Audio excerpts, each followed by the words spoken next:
Thomas Paine, Sam Adams, Benjamin Franklin.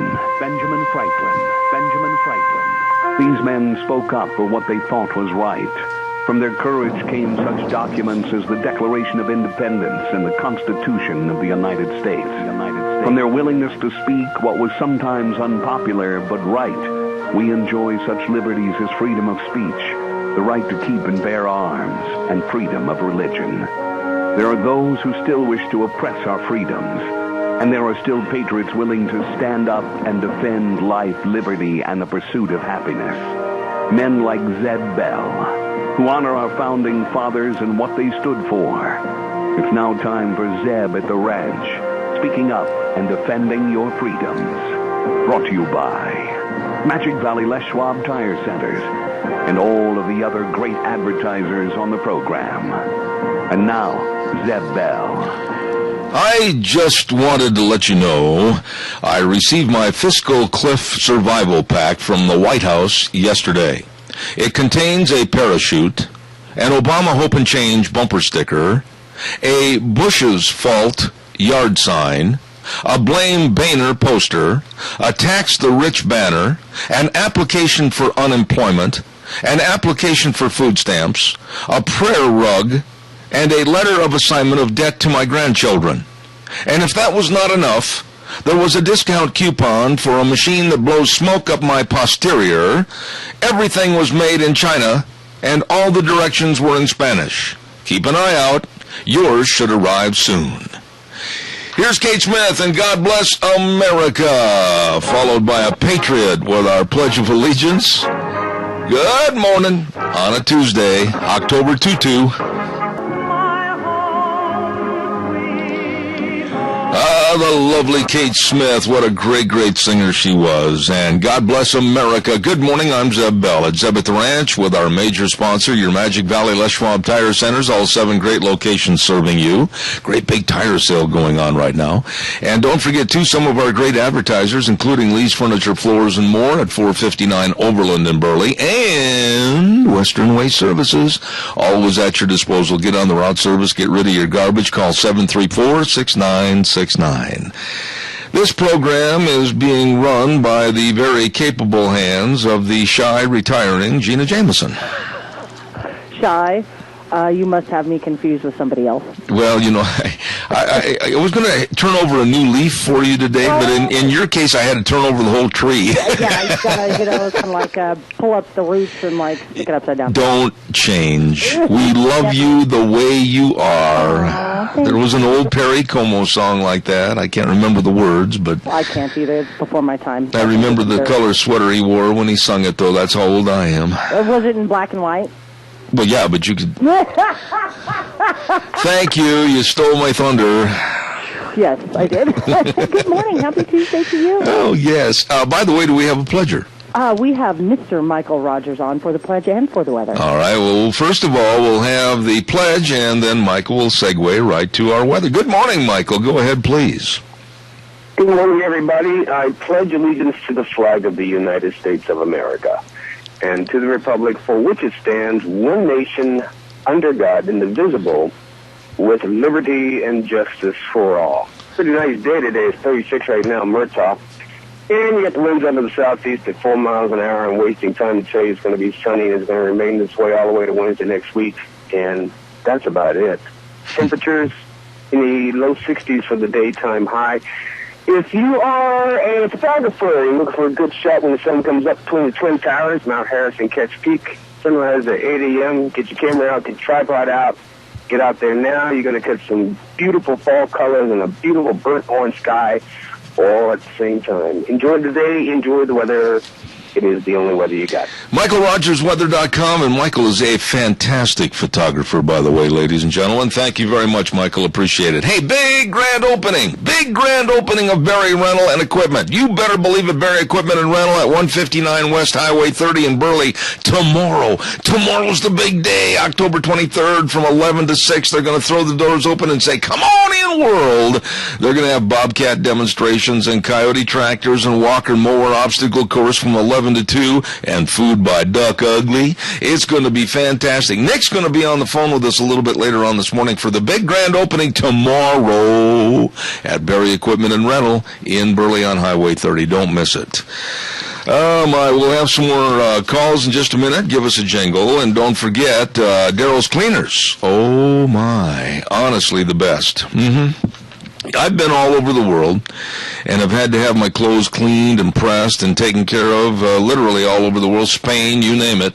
Nobody does the job that Daryl's Cleaners does. Nobody. Daryl's Cleaners, 1223 Albion Avenue in Burley, the very best. And don't forget, as you prepare for the Christmas or Thanksgiving and holiday season with Christmas, etc., don't forget to get your drapes all cleaned up. They can do the job for you. Daryl's Cleaners, 1223 Albion Avenue in Burley. And also, I just thank my lucky stars every day that Deanne and I have SafeLink Internet. Seriously, because it's the fastest, the best, and they've got some specials now for you. No to contracts, no to credit checks, no to high prices, and yes to unlimited data, yes to free installations. You better check it out. Call them today and get more information about Idaho's #1 choice in wireless high-speed internet, SafeLink Internet, 677-8000. Call them today. Well, give us a call, 436-2244, 1-866-927-4587. Gina, we have a birthday boy out in the audience that we need to pay tribute to. Have you got that birthday music? Is she there? Give me a second. Okay. Over at Valley-Wide Home and Ranch, Steve Lakey is celebrating his birthday, and he's been really, really great to work with over at Valley-Wide Home and Ranch. So let's everybody say happy birthday to Steve Lakey. Go ahead, Gina. Are you all set? Getting younger every day, so he says. So he wishes. At Valley-Wide Home and Ranch, we wish him a happy birthday. And he's 39 and holding. Happy birthday, Steve Lakey. Thank you very much, Gina. I appreciate that. Thank you. Calls are welcome and appreciated. 436-2244, 1-866-927-4587. Don't forget Ramsey Heating and Electric at 2600 Overland Avenue in Burley. Again, opening up the doors at 7:30 in the morning, and they know that you're in a hurry. They know you got to get back out and dig those spuds. They know that you need like cords and cord ends and fuses for every piece of equipment that needs power. Ramsey's has it for you. And don't forget, they salute farmers. Hats off to farmers. Free popcorn and pop and a brand new Ramsey cap. And like I said, they got some dandies this year. Don't forget Ramsey Heating and Electric, for over 57 years in business, providing you with warm winters and cool summers at 2600 Overland Avenue in Burley. Ramsey Heating and Electric. An absolute embarrassment for America. That's what Obamacare is. You know, I have called all over the United States and talked to people in California, Arizona, Washington, D.C., New York, etc. I haven't found one single person, Republican or Democrat, that has had a good thing to say about Obamacare and the starting of the program. This is a disaster. The website is a mess. The website is a mess. I talked to two people yesterday that have tried to log on, and Zippo, nothing. And they spent $400 million of your money and mine on one of the biggest boondoggles that's ever occurred in this country, if not the biggest. $400 million on a website that, honestly, I know many people that could have done at maybe a hundredth of the cost. They could have set this thing up so it runs better than this. This is our money going down the drain. $400 million plus, not counting all the other amenities that it's taken now to get this thing even halfway started. Yesterday, in a speech that I thought was nothing more than a high school Harry rah-rah section. Oh, yeah, boy, we've got the 800 number, and yes, we've got a few glitches, and I'm mad, too. But that was ridiculous. The whole speech was ridiculous. America should be outraged at this president for being so amateur with a completely amateur staff, a bunch of carnival workers that don't know what they're doing at all. At all. This is a mess. The website, they said, is capable of providing information in 150 languages. Let's stop right there for a moment and think about that. 150 languages? Oh boy, that really came cheap. And 150 languages? What good is it if no one can use the website and sign up? So yesterday, Obama was pushing the 1-800 number, 1-800-318-2596. He kept saying it, oh, be sure and call, it's easy, 1-800-318-2596, 1-800-318-2596. He went over this and over this and over this. But that's messed up too, because when you get the operators and you finally get somebody to answer the phone, they can't provide the information to you that can be and should be and will be obtained, hopefully, on the website. So this whole thing is just absolutely a circus with a bunch of clowns trying to run it, and it's not working. It is not working. Give me your thoughts on Obamacare. Call me at 436-2244, 1-866-927-4587. And even Democrats, like Joe Trippi, and many others have just let their eyes roll to the ceiling and said, this is a complete train wreck. Rain for Rent, 134 South, 600 West Highway 27 in Paul. They gave away that TV set. They had the drawing for it, that 40-inch flat screen TV, and we're going to get the name and tell you the winner. Excuse me for choking. Boy, I must be coming down with a cold. And they've got the Ranky Pivot sales and service. You better believe it, with great Ranky rebates for this fall. And they've got the professionals over there at Rain for Rent that can help you. Frank Jensen, Skip Hilton, Brooks West. I'm telling you, they can help you with all your ag and your industrial services, including all the pumps and everything. I mean, they know. At Rain for Rent, 134 South, 600 West Highway 27 in Paul. Call them at 438-5065. While I'm waiting for your calls to talk about this fiasco, this absolute destruction derby called Obamacare, don't forget that Scott Gano wants to remind you, you better make sure that you have your sprinklers all blown out before it freezes. Oh, what a mess that will be. If you've got sprinklers, make sure they're all blown out right now. Call Scott Gano at 431-8733. And by the way, if you're thinking about putting in a new sprinkler system or revamping the old one, give him a call too, 431-8733. Scott Gano Landscaping and Sprinkler Service, 150 South, 950 West of Paul, 431-8733. All right, it's your turn. Give us a jingle, 436-2244, 1-866-927-4587. Another thing that is coming out and really becoming so apparent about Obamacare, Obama lied. Obama lied about you keeping your policy and your doctor. The stories are coming in from across the United States, and I've talked to, again, many, many people that said this is nothing more than a blatant lie by the president. Either he didn't understand the devastating effects of what Obamacare would do to current policyholders and their doctors and everything else, or it was just nothing more than another shady lie by the Democrats that are trying to push Obamacare. He lied about keeping your policy and your doctor. People are coming forward, as I said, and they're losing their coverage, and their rates to go to Obamacare are going through the roof. And they're having to buy and purchase items on their policy with Obamacare that are absolutely frilly and stupid that they don't need. They don't need, nor do they want.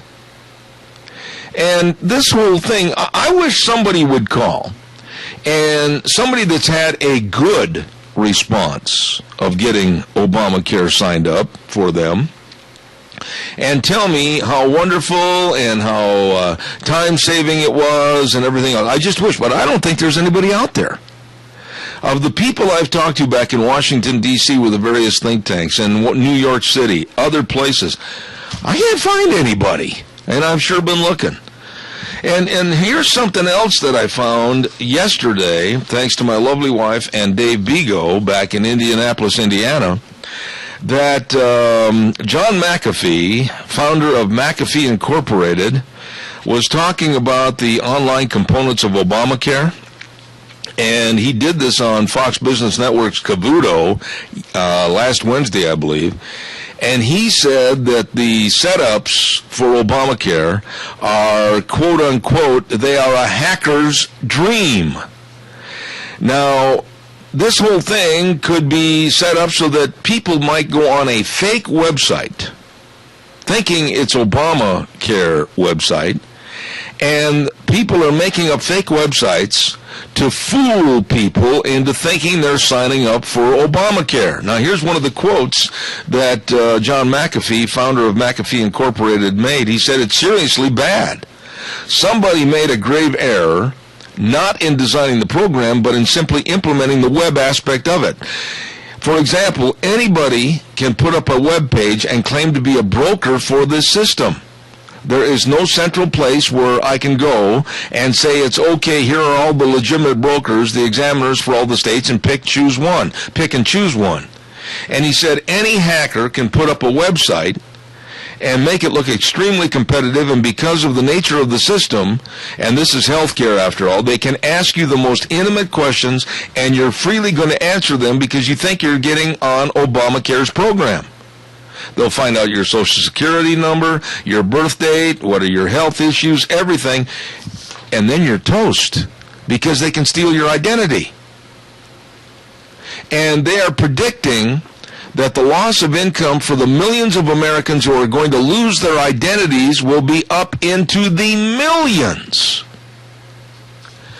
This is insane. Calls, please, are welcome at 436-2244, 1-866-927-4587. Obamacare, a disaster for America.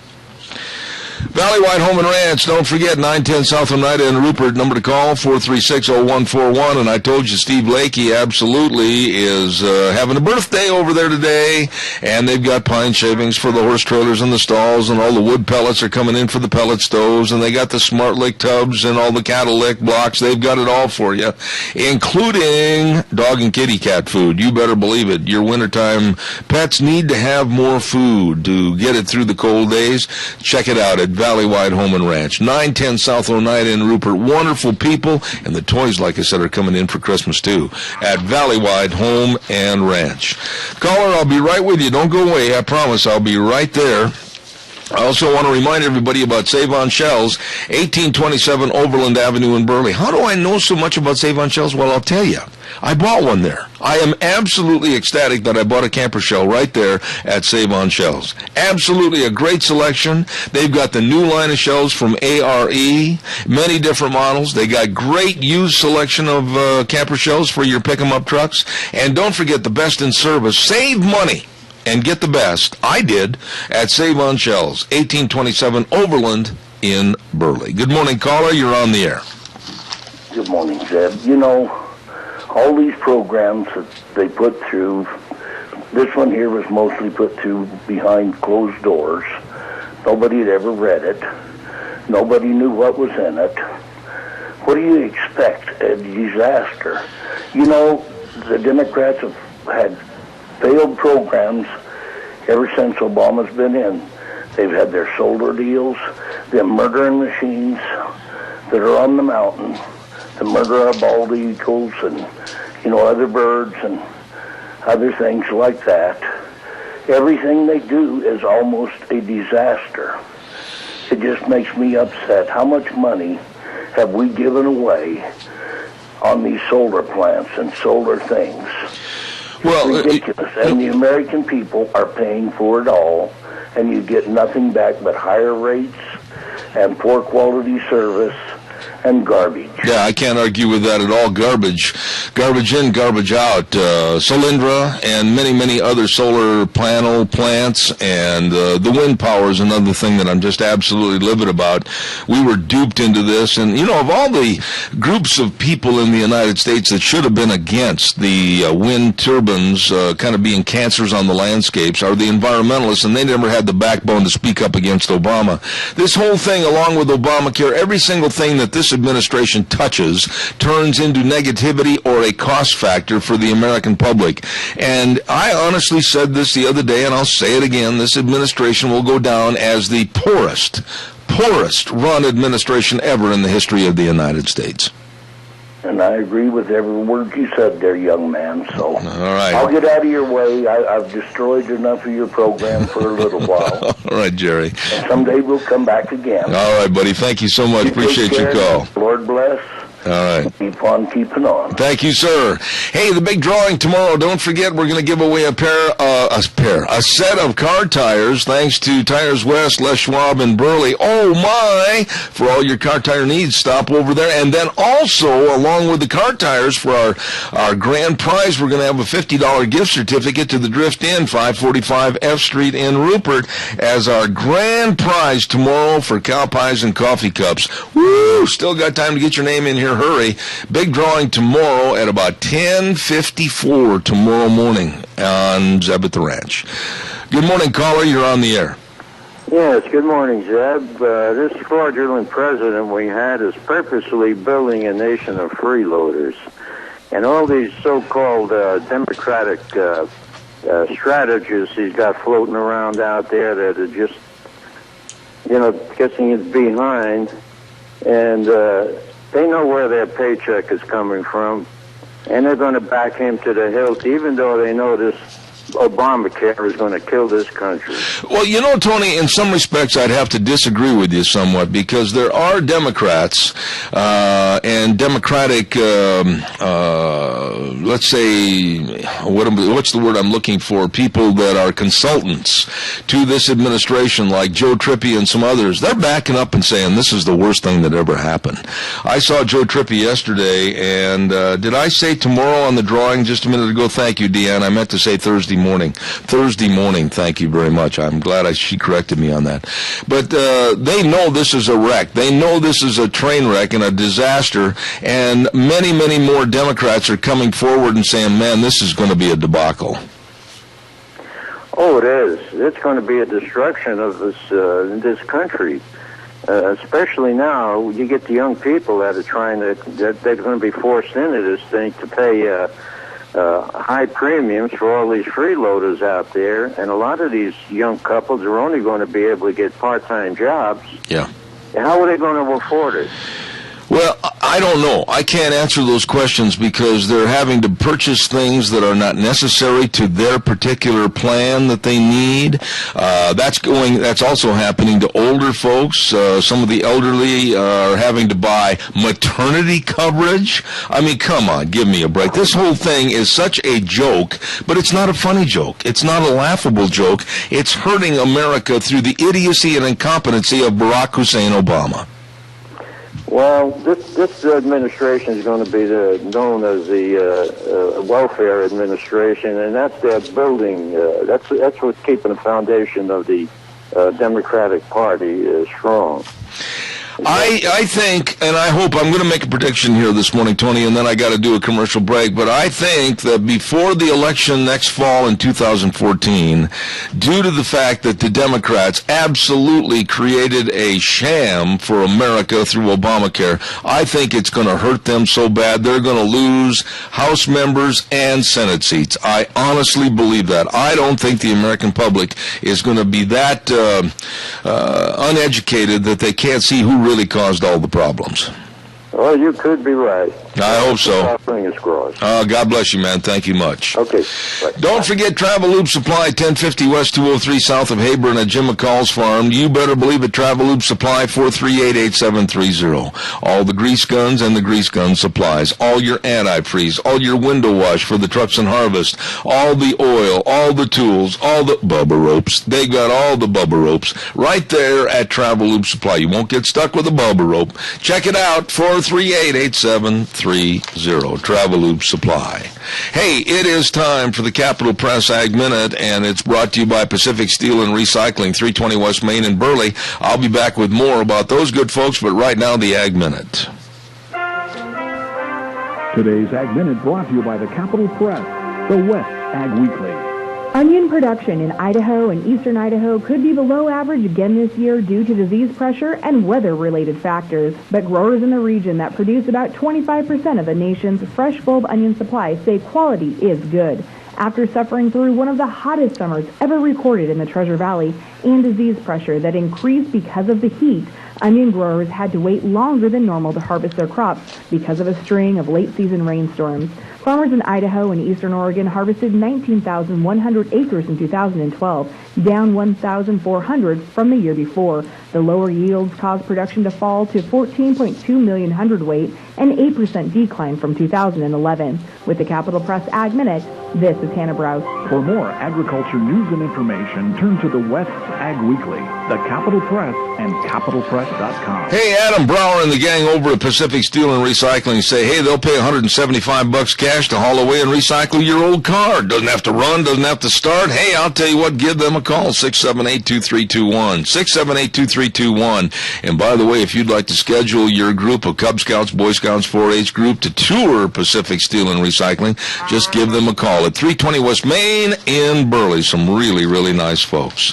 Caller, I'll be right there. Stand by. Don't go away. I want to remind everybody again about Middlecoff Ford Lincoln Body Shop. I am happy with those folks.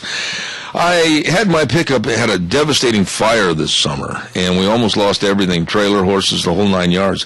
And we had that pickup towed in there to Middlecoff Body Shop at 1243 Blue Lakes Boulevard in Twin Falls. What a nice job they did. Absolutely. They strive to make your vehicle repairs undetectable. Large or small, they can do them all, and they did the job for me. They can do the job for you.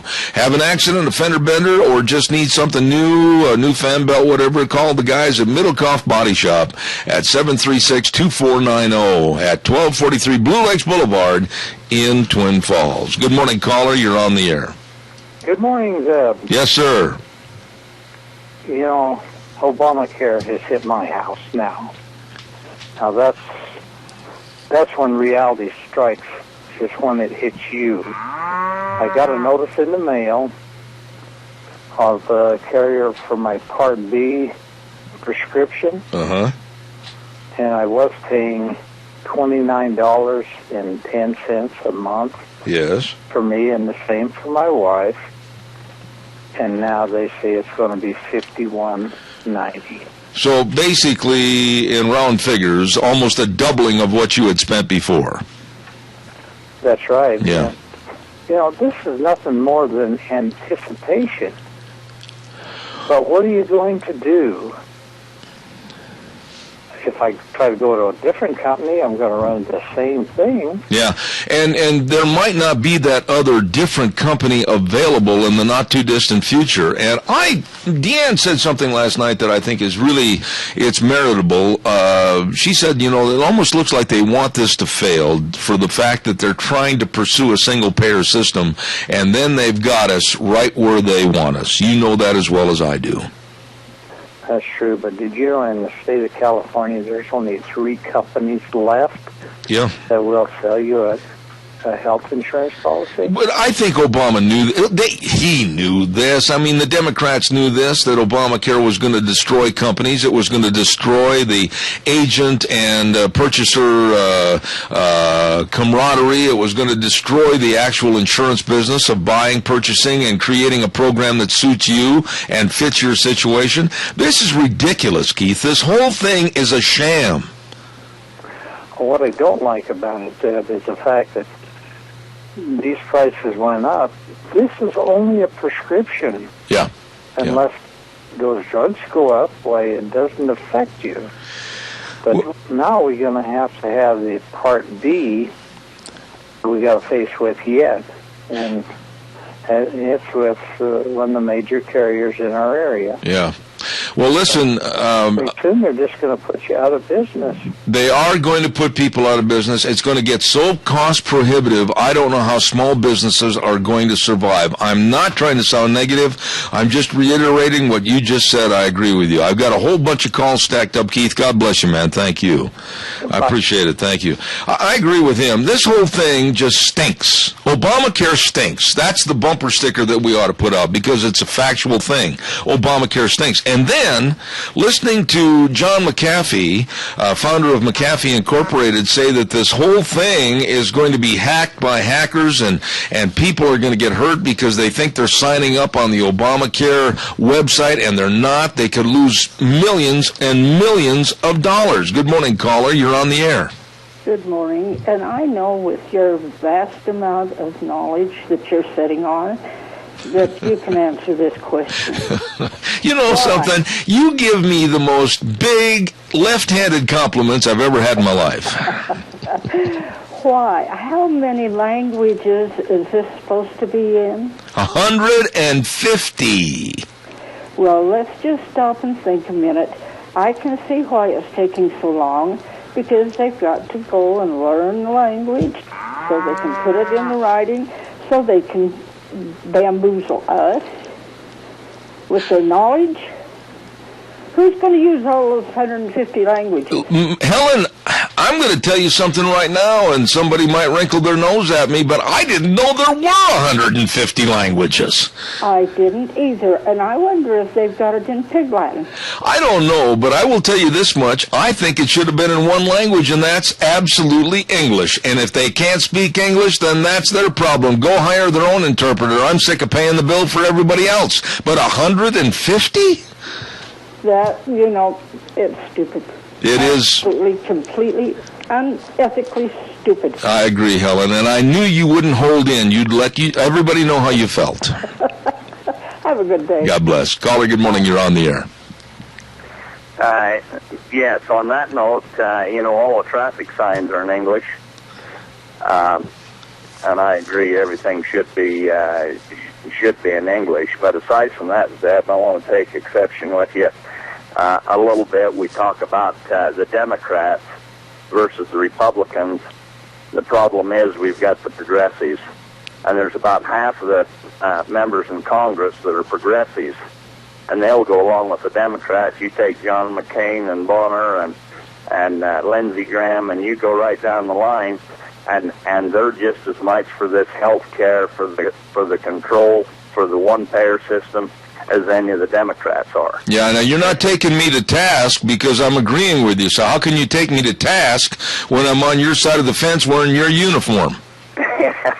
Well, just listening, and the callers calling in was mostly Democrats. But the problem is we need to clean out our Republican House to start with. Oh, man. Work on the Democrats. See, though, right there, again, you and I are on the same page. And if you were listening last week, I absolutely said exactly what you just said.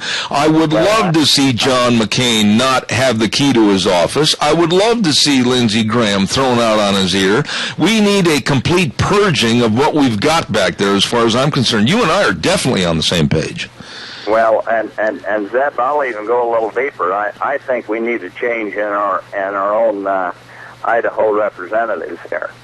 Well, now, when you say that, though, I want to hold your feet to the fire for a minute. We've got some people that I think absolutely cannot be lost for their value and their services to what they've done, and they've stood up for the rights of Idahoans more so than other states. Now, I don't know if I want to ask your opinion on who, but go ahead, fire at will. I'd like to hear what you have to say. Well, there isn't anybody that can't be replaced. That's true. And I think we need fresh blood sometimes in there to come up with new ideas and to carry on. They get back there and they get corrupted by the mindset of the liberals and the progressives back there. Now, Steve Sims, it's hard to get him cornered and get a direct answer out of him. He is really tough in that respect, and I think he definitely needs to be replaced. Whoa, Steve Sims, wait, sir, wait a minute. Steve Sims isn't holding an office for us back in Washington. Hello? Oh, yeah, excuse me. Well, you gotta... Are you talking about Mike Simpson? Yes. All right, because I was going to say, evidently you have been in a time warp someplace, because Steve Sims hasn't represented us for quite some time. It's age. Okay. It's age, yes. Okay. And even Mike Crapo, at a meeting here 4 or 5 months ago, I asked him about how come the Muslims get free health care under the Obama health plan. And he says, well, I didn't know about that, I'll have to look into that. Well, how many A's does he have, working for him and going through that? And you don't hear anything about that. Yeah. But that is right in the health care plan. For number one, it goes against the religion, and it's a form of gambling, and they don't have to do it, so they don't have to pay, and they get free health care. The thing that bothers me the most about our representation back there is, and I'll mention a name here, Mike Simpson. Mike and I have been at odds for quite some time now. He hasn't appeared on this program for the reason that when Michelle Bachmann, and I hope you were listening to the program that day, when Michelle Bachmann from Minnesota criticized Hillary Clinton for asking and receiving Muslim Brotherhood members into her positions of cabinet, I said that was a mistake. I said I'm absolutely against the Muslim Brotherhood being a part of our administration. And Mike Simpson at that juncture wrote a letter and had others sign it with him condemning Michelle Bachmann for being a McCarthyist. And when I asked Mike about that on my program one morning, he lumped us all together as McCarthyists and said that we should never have acted that way against the Muslim Brotherhood. I'm going to be honest with you. I don't trust the Muslims. I don't trust the Muslim Brotherhood, and I want an accounting as to who they are, what they've done, and what they stand for. Well, I'll agree with you 100%. And it comes right back to the very same thing, Zeb. You can't corner him on a question. Yeah. I've got to run and do a weather forecast. Good to talk to you, sir. Thank you much. Thank you. Appreciate it. Calls are welcome, 436-2244-1866-927-4587. This thing is getting completely out of hand, and I agree with the gentleman that we need a purging and a cleaning of many of the people back in Washington, D.C. I don't think we're going to get any arguments, I don't think, regarding John McCain, Lindsey Graham, and a couple of the other ones that basically are there to kind of push through their own projects. Caller, I'm going to be with you in just a minute because, first of all, I've got to have a weather forecast, and here comes Michael Rogers Weather with an update. Hi, buddy. Michael Rogers from MichaelRogersWeather.com. Another day of a lot of sun, very little clouds, and temperatures in the 60s. How about that? Short and sweet. It's going to be like this all the way to Wednesday next week. Enjoy the weather. See what the weather you got. Thank you, Michael. And by the way, caller, I'll be right there. Don't forget a great big Halloween happening party on October 26th, Saturday. It's going to be ripping a lot of fun. It's this coming Saturday at Four Paws Bed and Bath for all your dogs and kitty cats, 370 West, 200 South of Rupert, 438-4444. Free pictures with your pet, refreshments, and costume contests for your dogs. Dress up your Doberman. He's going to love it. And don't forget to ghoulify your pets with hair coloring for Halloween. And costumes are 30% off. Holy buckets, fun times at Four Paws, 370 West, 200 South of Rupert, 438-4444. Good morning, caller. You're on the air. Yeah, I just sat here reading Sunday's newspaper, Times News at the Ranch. I missed that segment. I don't know why, but I missed it when you had them on the air. I guess they was on the air. Yes. But I'm about ready to get rid of that newspaper. They're liberal as hell. Well, we had a good conversation the other day, Fred. That sounds like it. Well, we did, and in all honesty, I think they became aware of a lot of the problems and pitfalls that are going on out in the rural areas and the other smaller communities. And I'm going to be very honest and blunt that Travis Quast, the new publisher, and his staff, they were very amenable to trying to solve some of these problems and look at things from our standpoint, especially on deliveries and especially on certain stories, etc. And we left that program with a fairly good feeling between us that we're going to discuss this on the air between them and me, and if we disagree on certain stories, we're going to have a debate on the air as far as what in the world their standing is and my standing. So this might have opened up a good line of communication, Fred. That story about Mike Simpson here just the other day, chastising their other three representatives from the state of Idaho and praising him for his vote on the shutdown. Yeah. That really got to me. I can't believe that the most conservative man we got is from representative from District 1. And here Simpson is. He was 30% in 2012. And I can't believe that they'd print something like that. You talk about liberal. Well, here's the thing, Fred. They printed it the way they saw it, but then on the other hand, on my program, I'm going to tell it the way I think it is. And so if we can have a debate between them and myself on issues that we disagree on, that's all the better for the public because they're going to hear it on the airwaves. I will say that kudos go to Crapo and Rish and also Labrador for having the backbone and the guts to vote no last week, and Simpson was the only one that crossed the aisle. That's right. He was definitely the black sheep in my eyes. Okay. I got to run and do a commercial, Fred. Thanks for calling, buddy. Appreciate it. Thank you. Don't forget, big grand opening. It's going to be tomorrow at Berry Equipment and Rental at 159 West Highway 30 in Burley. We're going to have Nick on the air from over at Berry Equipment in just a little bit after 9 o'clock. Holy buckets, they're going to have fun tomorrow. You better believe it, from 11 to 6, Bobcat demonstrations. They got all kinds of Bobcats over there. Coyote tractors, Walker mower obstacle course. I got to find out more about that. Food by Duck Ugly. It's going to be great. The great big grand opening, Berry Equipment and Rental, 159 West Highway 30 in Burley tomorrow. Don't you miss it. Calls are welcome and appreciated. 436-2244, 1-866-927-4587. Give me a call. Real quick, I also want to mention about Bar Harbor, Maine. Folks, the deal about the liberal left and their assault on Christmas is getting bigger every year. Some people might say, there's no assault on Christmas. Yes, there is.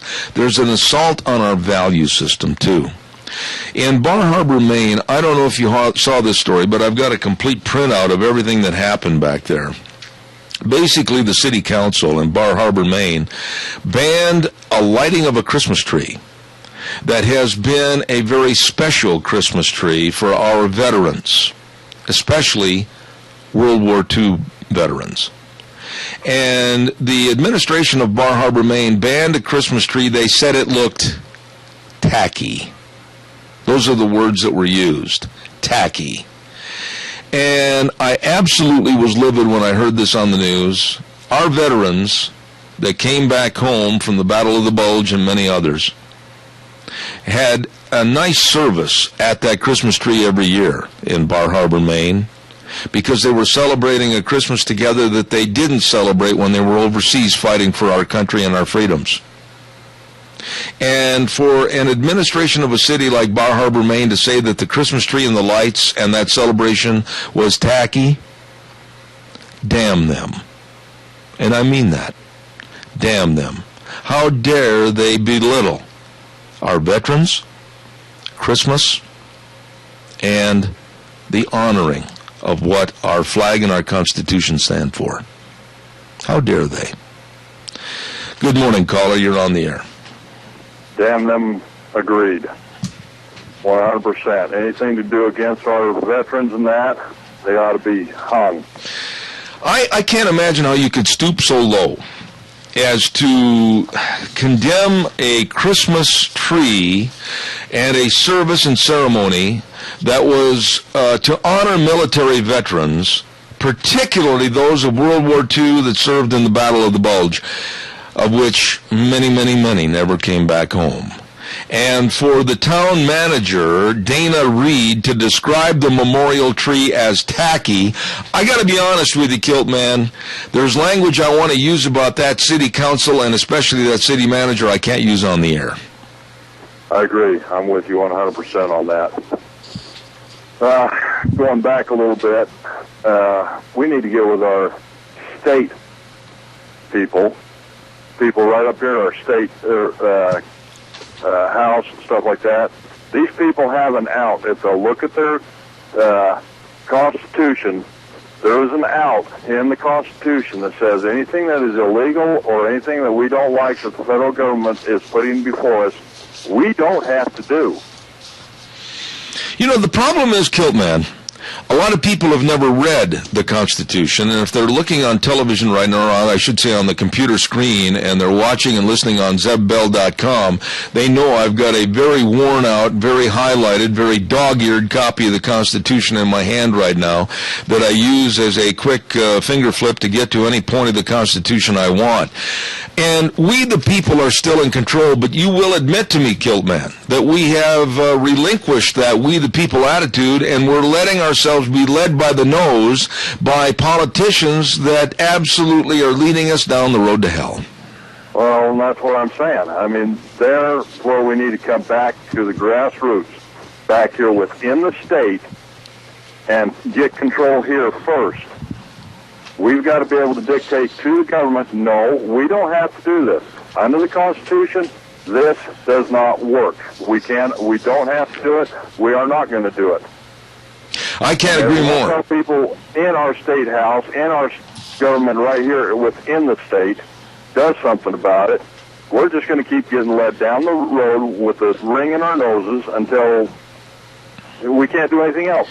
Well, Obamacare is the prime example of it's time to stand up and say no. I mean, it's time to stand up and say, no, I'm not going to mess with it. You're not going to force me. You're not going to fine me. This is illegal. It's illicit. It's against everything that I stand for as an American citizen with our freedoms and our rights. And I don't care what John Roberts in the Supreme Court said. We are not going to abide by this because it's absolutely going to put us into a complete control of the government.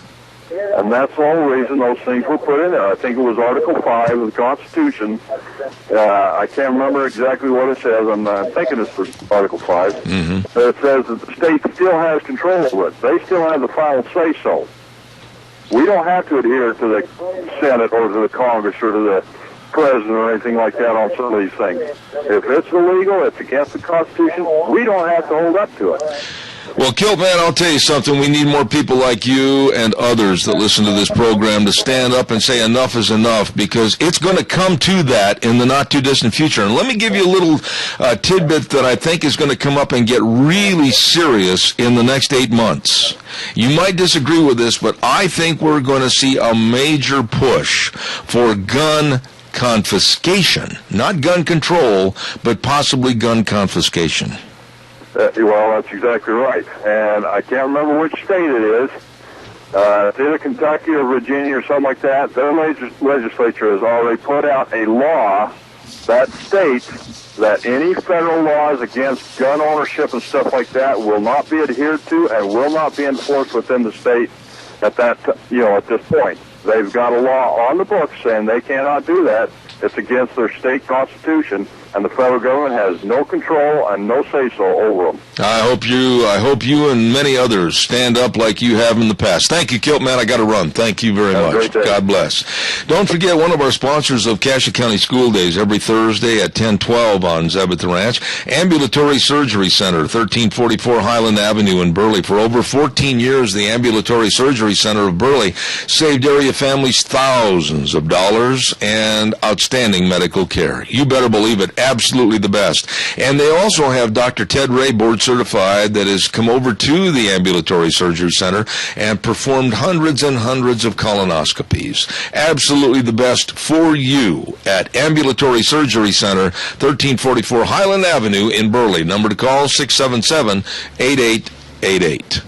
Real quick, I also want to remind you, and then I'll take some more phone calls, about a great big tire sale going on at your Magic Valley Les Schwab Tire Centers. Do not forget the very best in tires, the very best in shocks and struts, front-end alignments, brake service. Oh, my, they know their brakes. And also the batteries, everything at all 7 locations during this great big tire sale going on. Check out the Wildcat AT2 for your light truck and SUVs or for your cars. Don't forget to check out the Ultra Z900 on sale. All of these tires, all the different tread designs, everything for your different kind of driving are ready on sale today at your Magic Valley Les Schwab Tire Centers. Dave on Blue Lakes and Twin, Mike and Buell, Mike and Jerome, the Twist family in Paul, Lane and Rupert, John on Poline, and Randy on Overland and Burley. Your Magic Valley Les Schwab Tire Centers. Woo! I didn't even get a chance to talk about the EPA this morning. How sinister, insidious, and evil they are. If you're going to fear anyone, fear the EPA. And I want to give kudos to a man that's been on this program for a long, long time over the years. I remember about 12 years ago, Dr. Adrian Arp was on this program, and I'm telling you, the man has words of wisdom. He said 12 years ago, watch out for the EPA. They will be the bad guy in the room, and it's turning out that way. Story this morning came out that the EPA is going to apply for more power, that they can claim they have control of all water in the United States. And this might sound funny and frivolous to you, but even a puddle that's in your backyard, they want control of all water in the United States. And if you don't adhere to their regulations, it is a $37,500 fine per day. I'm not making this stuff up. I couldn't. We're going to talk more about the EPA later on, but there's plenty of things to worry about with Obamacare and everything else. What a joke, and it's not funny. We are going to take a little break for about 6 minutes and come back. And I want to remind you on Thursday, thanks to Deanne for reminding me. I had the wrong day in my mind for some reason. Thursday, we're going to have the drawing for our set of car tires from Tires West Les Schwab in Burley, and also a $50 gift certificate from Drift Inn and Rupert, our grand prize for the cow pies and coffee cups. That's going to take place on Thursday. Don't you miss it. I'll be back in 6.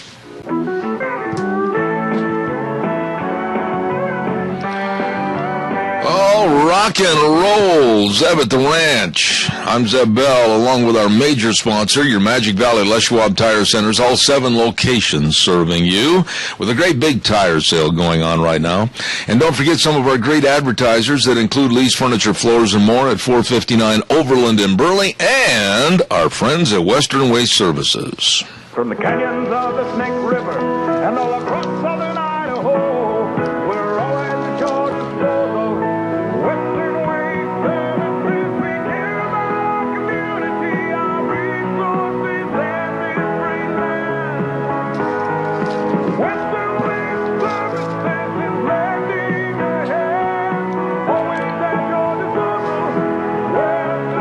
Western Waste Services. Well, you can bet on that. They are always at your disposal, and if you're not on the route service to have your garbage picked up and get it out of there, it's gone. They'll take care of it. Absolutely the best. Always at your disposal, Western Waste Services. And they've got all the porta potties. They've got all the dumpsters in various sizes. You're going to clean out that barn, going to clean out the garage. I'm telling you what, they've got the dumpsters for all the garbage and all the junk and everything else. Call them today. 734-6969. That number again, 734-6969. 7969, Western Waste Services.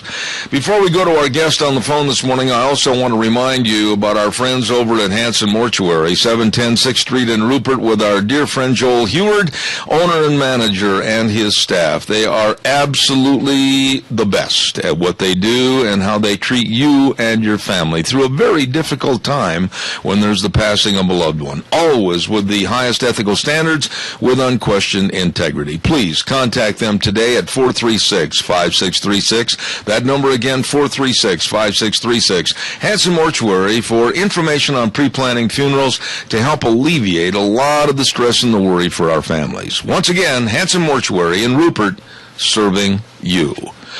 Holy cow, it's grand opening time of Berry Equipment and Rental at 159 West Highway 30 in Burley. And on the phone with us now is old Nick, and he's running around. I tell you what, he's in circles chasing his tail. He's so busy over there. How you doing, Nick?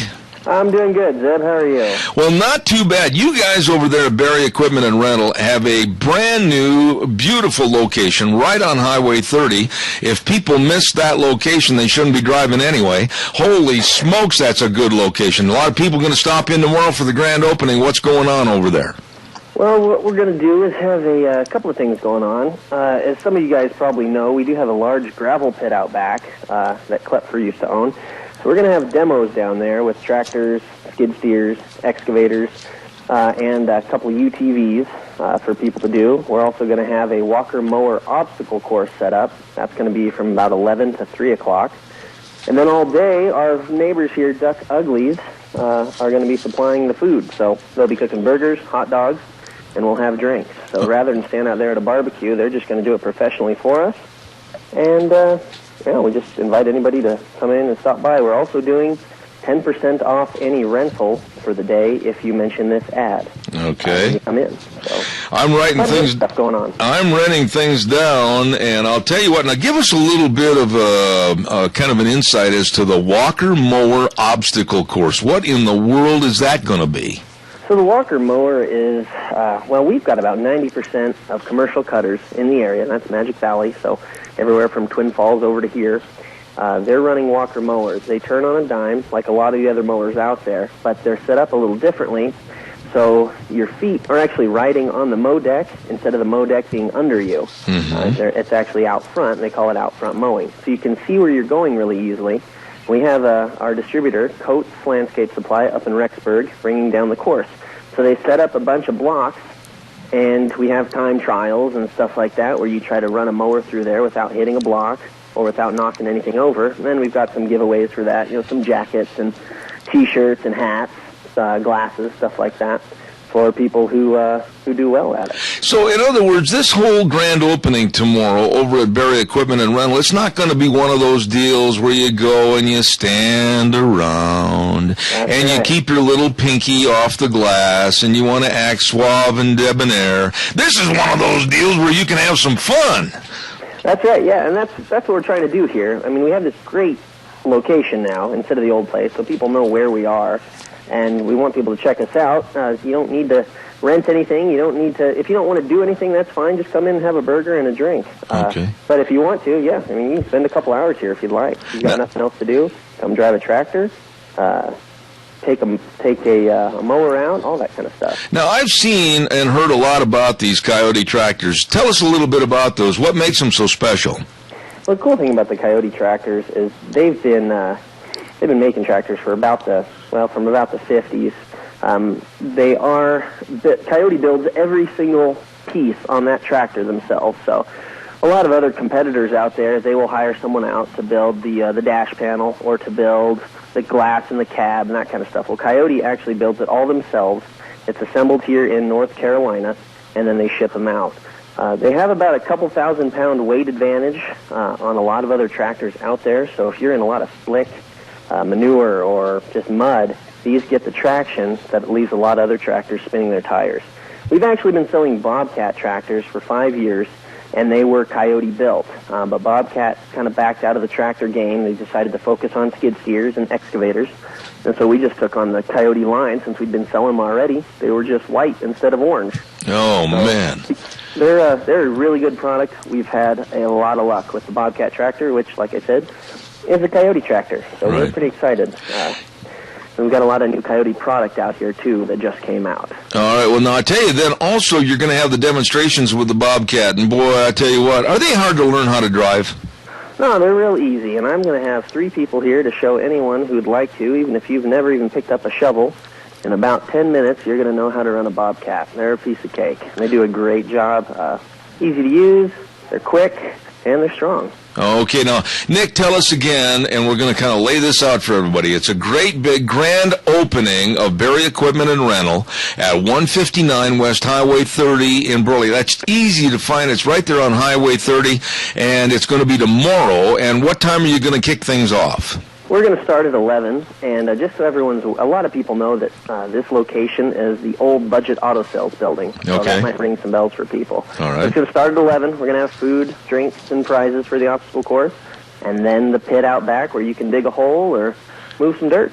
And then you said that if they come into you and mention that they heard this ad, you'll give them 10% off on rentals today and tomorrow, or just tomorrow? It's for tomorrow only. Okay. Wednesday, but if you take it for the day, then you'll get that 10% off. 4 hours, 2 hours, whatever you'd like to do. 10% off whatever you take. I'm telling you, folks, this sounds like it's going to be a ripping good time at that grand opening tomorrow, especially with the food and everything by Duck Uglies. Oh, man.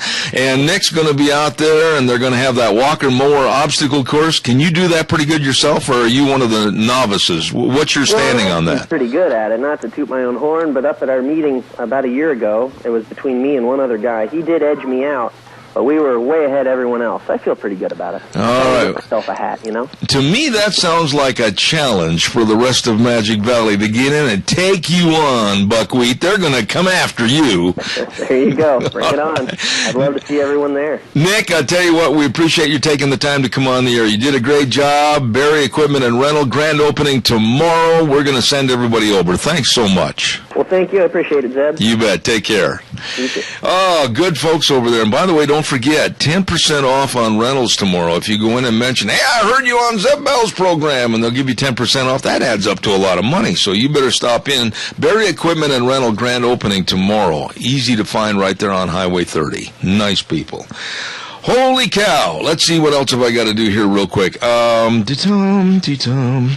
got to remind everybody about our friends over in Rupert at Cameron and Siemens Insurance. You betcha, Dean and Todd. Dean's just got home, I think.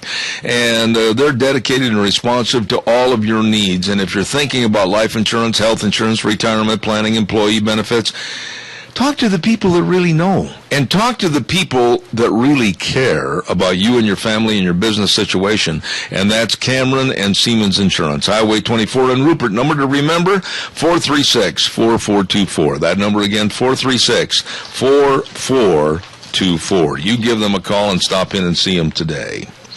And before we go any further, and I'm going to visit with Gina here in just a minute, I want to remind you about Burley Glass, 1029 Overland Avenue in Burley. Yeah, buddy.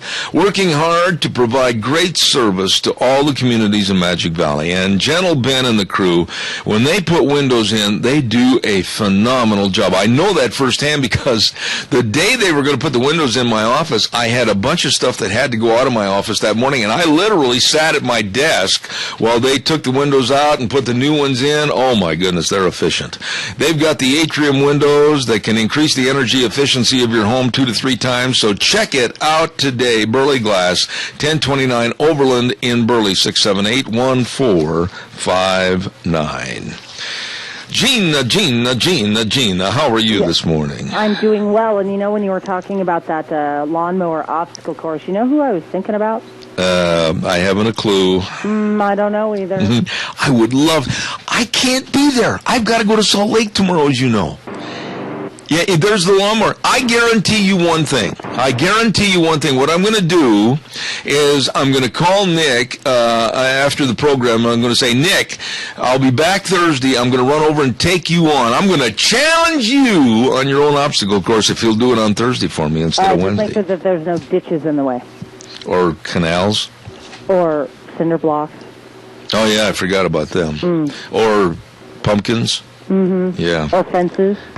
Yeah, I forgot about that, too. Yeah. Yeah, and Al Butler's sitting out there beaming like a Cheshire cat. You know that? I know he I'm is. surprised the phone's not ringing with Al right now because, he would have been all over that. But, when you guys were talking about that, and it sounds like a lot of fun. I wish I could get out there. Oh, yeah. Because I'm all about the races and everything. And, wow, I really want to see you do this. And if you do go out there, make sure that one of the folks at Berry Equipment and Rental video it. Oh, yeah. Oh, yeah. Yeah, we've got to have video. For insurance purposes. Yeah. Insurance and verification purposes only. Hey, I want to talk to you about Christmas in just a minute, okay? Okay. I want to remind everybody about Scows, and every detail matters at Scows, as you well know, with their Scows CarQuest centers, and they have one in Rupert at 323 East 8th Street and Highway 25 in Rupert, and Scows CarQuest of Burley, 518 Overland, and Scows Truck Center in Hayburn, right there by the interstate. I'm telling you what, they are the best. And when I say every detail matters, it's so true. They want to make sure that your cars and pickups are taken care of, and your trucks, that you've got everything for safe driving and efficient driving. Don't forget, for better vision, improved safety, you can save $15 a pair on Bosch Icon wiper blades, and they've got all the oils, and they've got all the items to take care of for safe winter driving. And I don't know if you're aware of this or not, but they also can take care of all your Prestone and Prestone Dex Cool concentrates, your antifreeze and coolants, everything you need. As I said, every detail matters at Scows CarQuest Auto and Truck Parts in Rupert, Hayburn, and Burley. You stop in and see them today. Did you hear that story about Bar Harbor, Maine? I was listening, yes. That really upsets me. It really does. It upsets me, too. Okay, so number one, Christmas, something that we've always celebrated here in our country. And, when these World War II and World War I vets, when they're getting out there and they are trying to remember their brethren, remember those who have fallen, remember the Christmas that they weren't able to celebrate with their family here at home, Yep. That is something that they take to heart. And I don't think that it's right to ever take that away. And the smugness of those people that were interviewed on behalf of the Bar Harbor City Council. Yeah. Gina, knowing you like I do, and the woman that is the head of the City Council, her name is Town Manager Dana Reed. Okay. I would put $1,000 on you that it would only take one punch and she would be cooled. I guarantee you this woman would drive you up the wall. She's so smug, so arrogant, so absolutely in vain for herself. I mean, she's absolutely one of those people you just love to hate. Well, then obviously, and one thing that needs to be thrown into her face is her ancestry and how many of her family members actually fought in those wars. But how? And she's taking that away from her family members. Shame on her. How can you sit there and honestly call a Christmas tree and a memorial for our veterans tacky? It's like calling the Charlie Brown tree tacky. Okay, I love the Charlie Brown tree. Might be a little bit on the slim side and maybe not the best looking, but you know what? It's still a Christmas tree. Yeah. And it still represents the same thing. And so, tacky or not, okay, excuse me, lady, but let's go into your house and rip it apart and see how tacky it truly is. I just can't imagine that political correctness has become now, and maybe you don't agree with this verbiage, but it's also become right now an oppression of freedom. It honestly, it really has. It's become an oppression of your opinion, of free speech, of, a lot of our freedoms. I'm sorry, I am not going to be politically correct. People can unfriend me on Facebook. They can tell me that they don't like me to my face. I don't care. I am not going to be politically correct. I'm going to say it like I think it, just like you do. I'm just going to say it how I feel about it. And if you don't like it, kick rocks, because I'm sorry, it's my opinion, and we all have elbows. I think we're going to see this year, and I think it's going to start in the next couple of weeks, I think we're going to see, in some cases, a bigger assault on Christmas, on Christianity, and the birth of Jesus, more so than we've seen in the last 5 years. There's a lot of sinister groups out there, a lot of sinister people that are hiding behind their little doors right now, ready to jump out and start a major push to cancel Christmas again. I've even heard reports. Be louder. Pardon me? That's why we need to stand up and be louder. Absolutely. I've heard reports that there are certain groups that want to start a movement to not allow any outdoor lighting, even on private property. They want to stop that because they say it's offensive to their site if they're non-Christians. Well, we need to start a movement of our own that promotes the nativity scene, that promotes bringing Christ back into Christmas. Okay, you know what? They're allowed to have their political groups, and they are allowed to have their little movements, but you know what? So are we. And so we can get loud and proud about it all. Well, and with what you just said, drove me to the point where, and I hope that if I don't have that surgery on my leg before Christmas, I am going to invest in more lights than I have ever put up on my property before, and just basically thumb my nose at these politically correct people that want to destroy the real meaning of Christmas. We've got Al on the phone, but quick question. Are we going to do a contest this year for nativity? You know what? I'm glad you reminded me of that, because yes, I will. I absolutely will, and thank you very much. Now, please do me a favor and remind me again, because at my age, things go through and some things don't stop. Hey, Deanne, write it down on your calendar, nativity contest. Write it on the calendar, Deanne. All right. Hey, listen, I'll take Al's call in just a minute. I got to pay some bills real quick. Don't forget, hot buys on mattresses over at Lee's Furniture, Floors and More at 459 Overland and Burley. No interest for 15 months on approved credit. They've got all the mattresses. They've got the beautiful Beauty Rest True Energy Memory Foam bed from Simmons. Oh, yeah. And they've got the adjustable beds. They've got everything for your sleeping comfort. Please stop in and talk to the people that really care about your rest, really care about a good night's sleep, and that's the folks at Lee's Furniture, Floors and More at 459 Overland and Burley. They know all about the different mattresses. They know all about how you can get the best rest. You better believe it. Stop in and see them today. Lee's Furniture, Floors and More, 459 Overland in Burley. Al, good morning, old buddy. Good morning, Mr. Bell. Yes, sir. I'll tell you what, these people that gripe and complain about everything that's going on that's traditional, what our veterans has fought for and all that stuff. You know, folks, I'm getting damn sick and tired of it. And if it's up to me, I'd tell that witch back there that's causing a lot of this trouble, lady, think about who helped save your hind end in World War II and Korea and Vietnam. Yeah. Al, did you happen to catch the film footage of her, the smug lady that absolutely said the tree was tacky? Did you see her? No. I can imagine what she looked like. Well, I think you can. She was a very belligerent. She wore sunglasses. She looked like the Wicked Witch of the West. And it's those kind of people that are on that city council. And when they were asked and questioned about why they could possibly take a stand against veterans and Christmas, they wouldn't answer the question. Well, I'm going to put it out to the veterans. Guys, you fought for this country. Stuff like this, get together, go in there, and immediately ask for her dismissal. Absolutely. Anything else. And anybody else that causes this, you say, that's enough, you're out of here. Absolutely. But, you know, to call it tacky, when veterans were looking forward to that tree ceremony and the flag ceremony connected with it, and to basically say that the memorial tree was tacky and what our servicemen had done and honored, to me, that's fighting words right there. I just can't imagine somebody stooping that low. Yeah. I mean, you know, she sounds like a lot like Maxine Waters. Oh, yes. But, hey, rethink about you on that lawnmower, Zebra. I mean, them babies can turn on a nickel.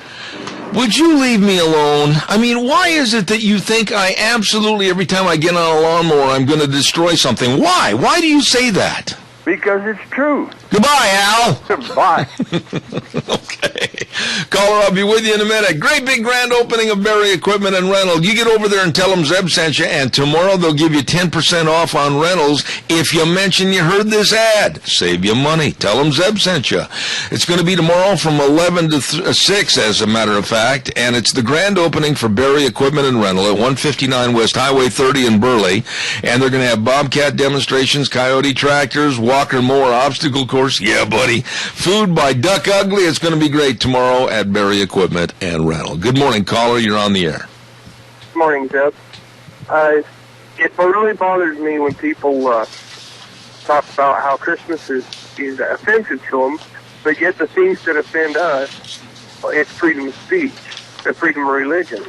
Like this joker who has this red Dodge pickup in downtown Burley with stuff written all over it. Yeah. To me, that's offensive. To see that, it's really offensive.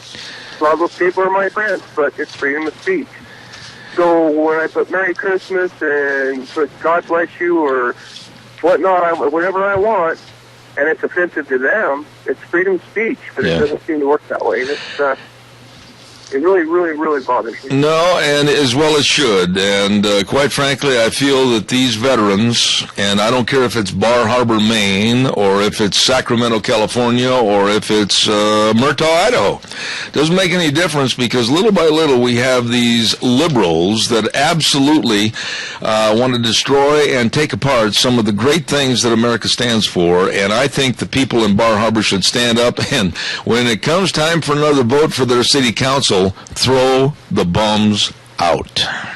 Do you know how to get a hold of that lady? Does anybody know some way to get a hold of her? Oh, yeah, you just call Bar Harbor town manager, Dana Reed is her name, and tell her that you were highly offended by her verbiage of the American flag and the Christmas tree as being tacky.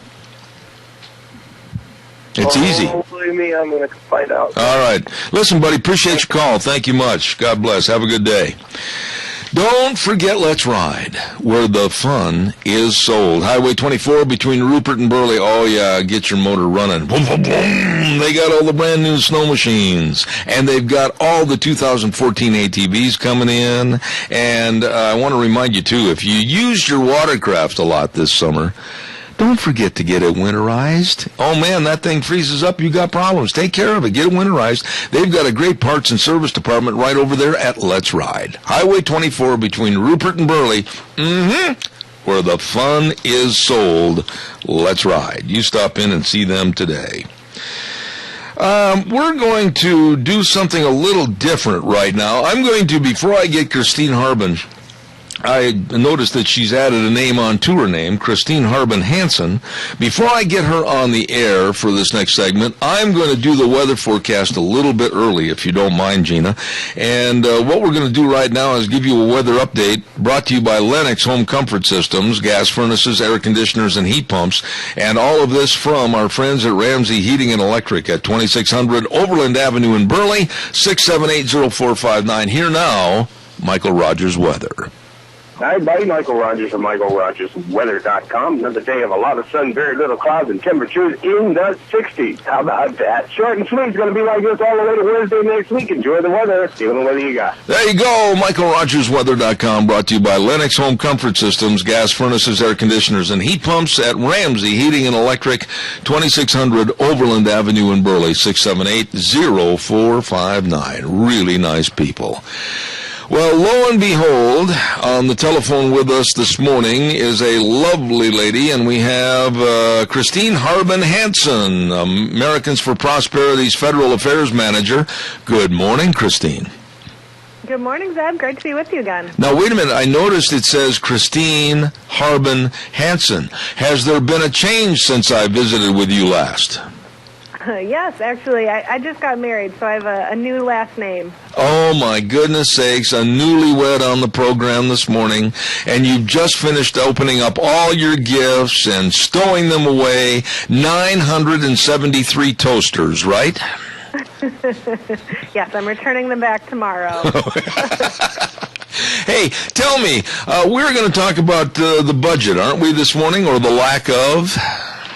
Well, we're going to talk about the recent agreement that Congress had that started the government back up and averted the debt ceiling crisis. Okay.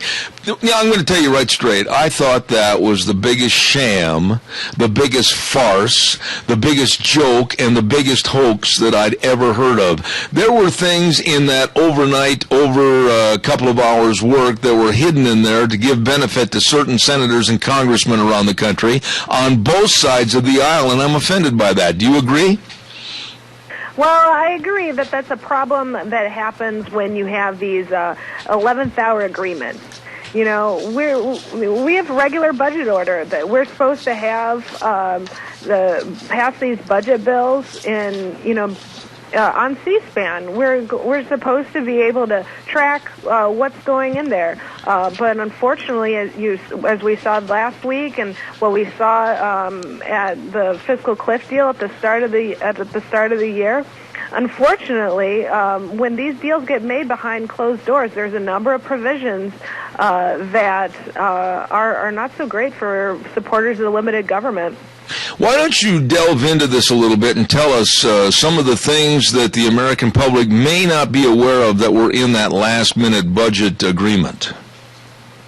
Well, yeah, I'd be happy to. I'll start with some of the top-line things because those are some of the, probably the most important thing that everybody knows is that this provided funds for the government. So federal workers were able to come back to work. National parks were able to open again.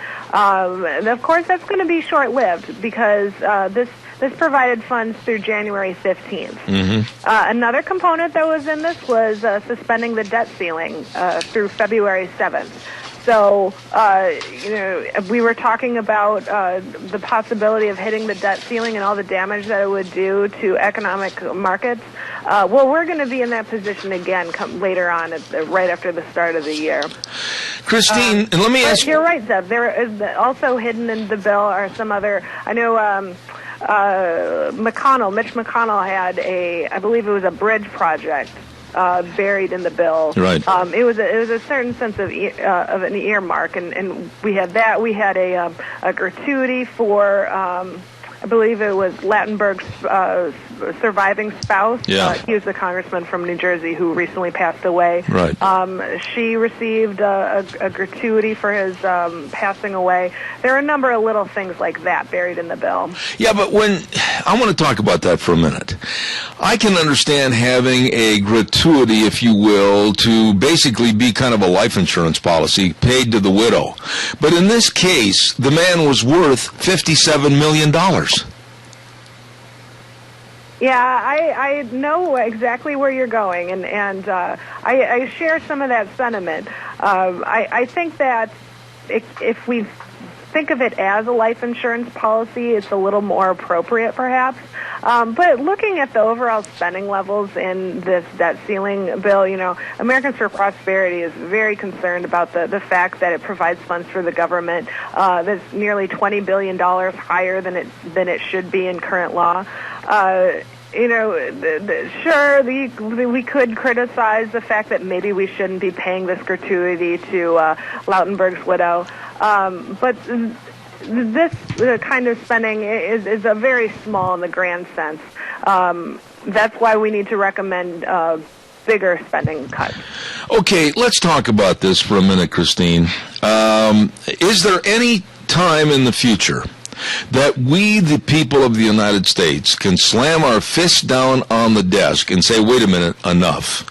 If you're going to have a bill that's going to be for a specific subject or project, there will be no additions. There will be no gratuities. There will be no backslapping, or else that bill is null and void. Can we ever get to that point where we can really restructure and watch these common crooks try to aid and abet their own situation by adding on perks into the bill that cost you and I money?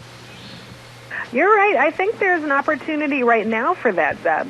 And one of the things that was also created in the deal that we saw this past week was a budget commission.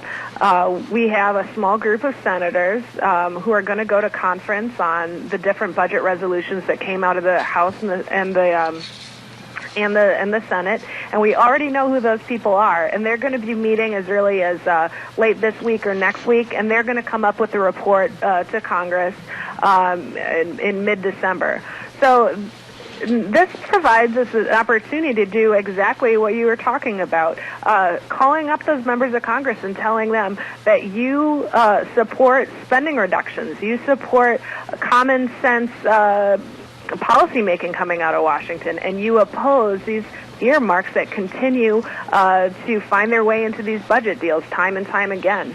I don't understand, and of course you have a closer hold on this every day, but I don't understand how the Democrats and Republicans, House members and Senate members, can look at their constituents and look them in the eye, whether it's through a television lens or whether it's in person at a town hall meeting, and not expect to get chased out of town tarred and feathered after they do such idiotic, stupid things while they're sitting on the floor of the Senate or the floor of the House. How in the world can they allow spending to go on like it is right now and allow this president to ask for literally a carte blanche check, which would probably put us, before he gets out of office in 2016, over $20 trillion in debt?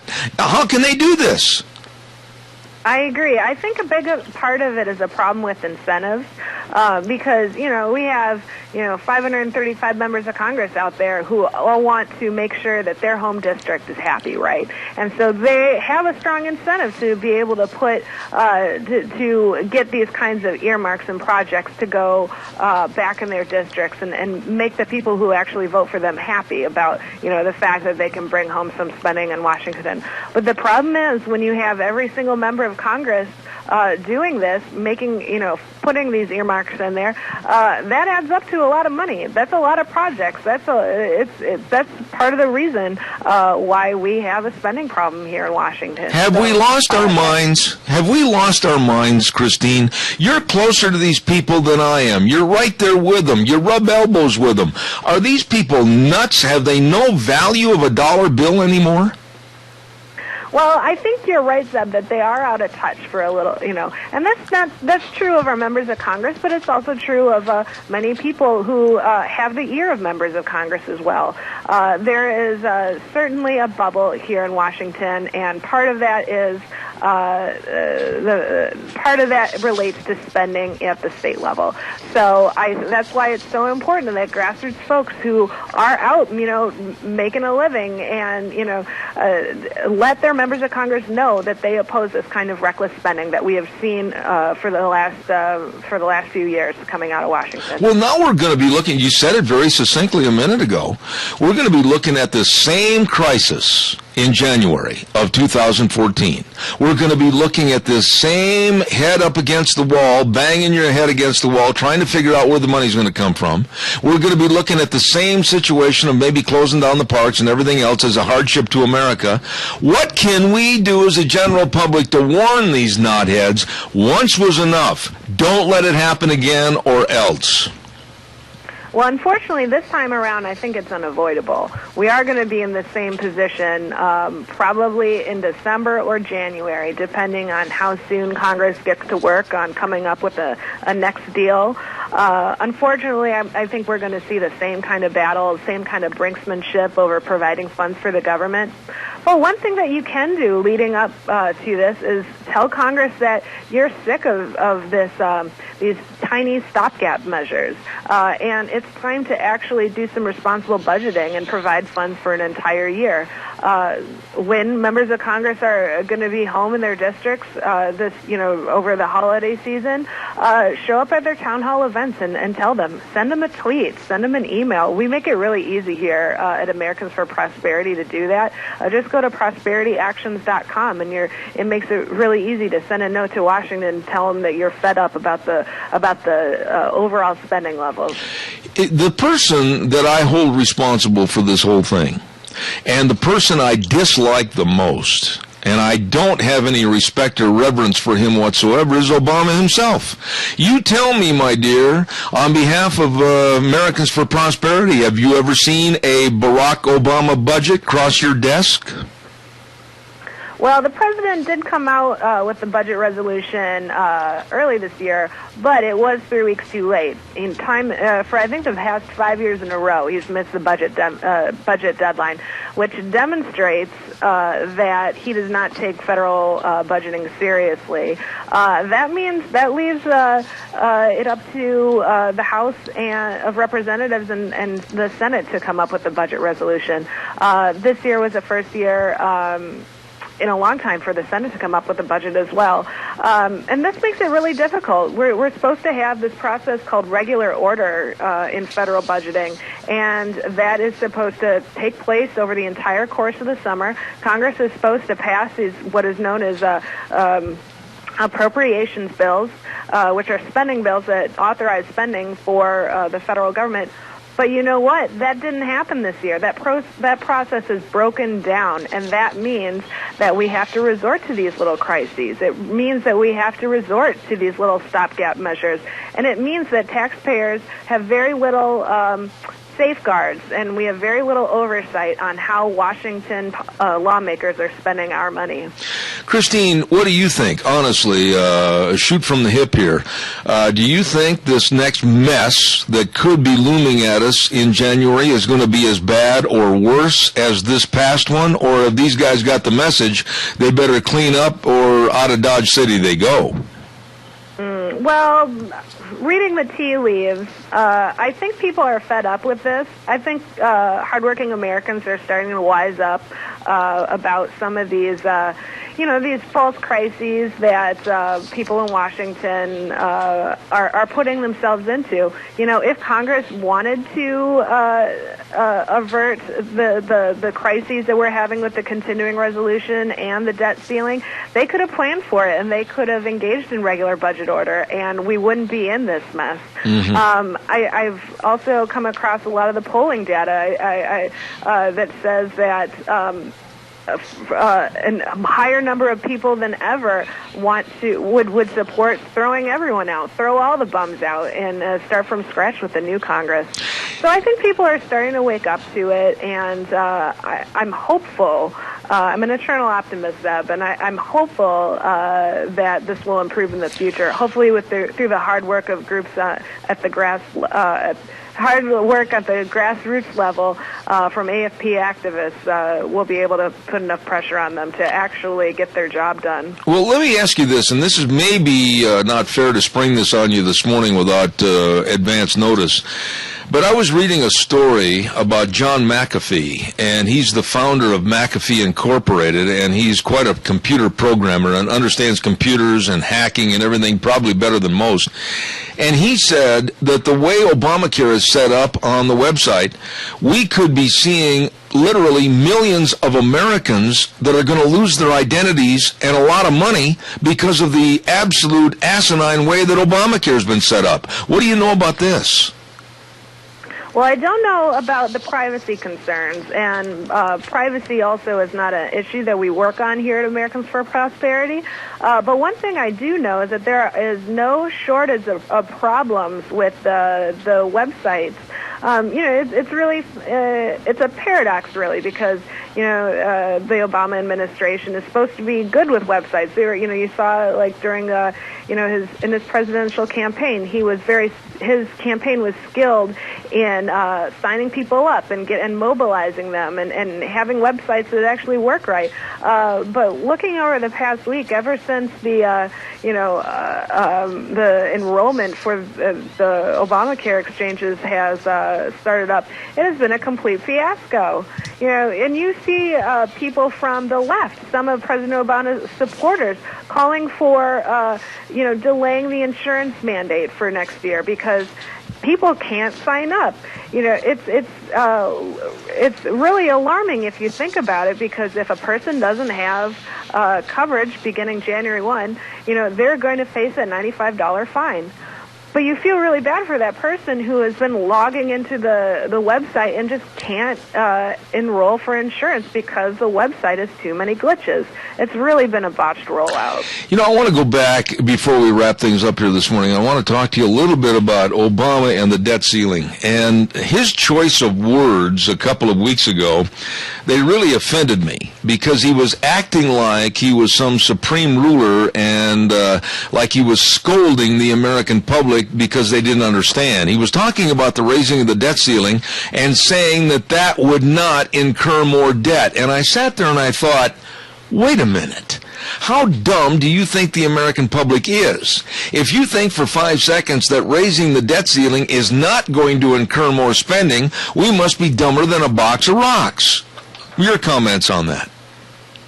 Well, I do agree that it's a poorly message from the administration. And one of the problems with the debt ceiling, and one of the problems that, or one of the concerns that we have here at Americans for Prosperity, is that it's a symptom of an even bigger underlying problem, which is Washington's spending problem. Yeah. And so that's why when we were, over this past month, when we had this crisis where we're about to hit the debt ceiling, we recommended and we called on Congress to pair raising the debt ceiling with one-for-one cuts.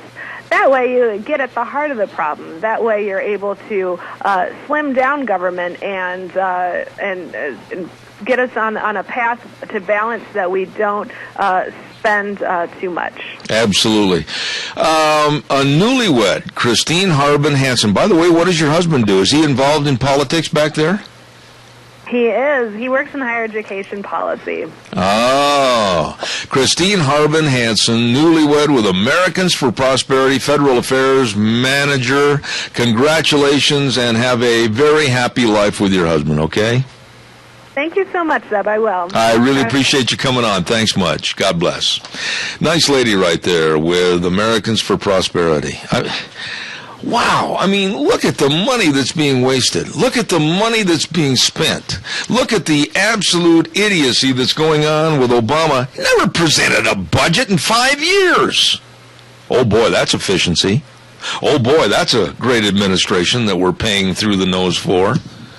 And raise the debt ceiling, and he said at that speech a couple of weeks ago, it has nothing to do with more spending. Are you kidding me? Many experts, and good experts, financial experts, have said that it will be nothing out of the norm or unusual for them to see, perhaps, when Obama leaves office in 2016, a debt of over $20 trillion. Oh, my goodness.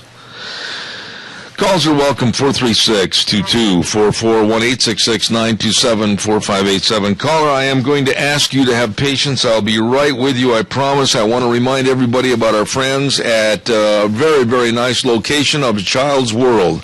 A Child's World at 1308 Overland Avenue in Burley.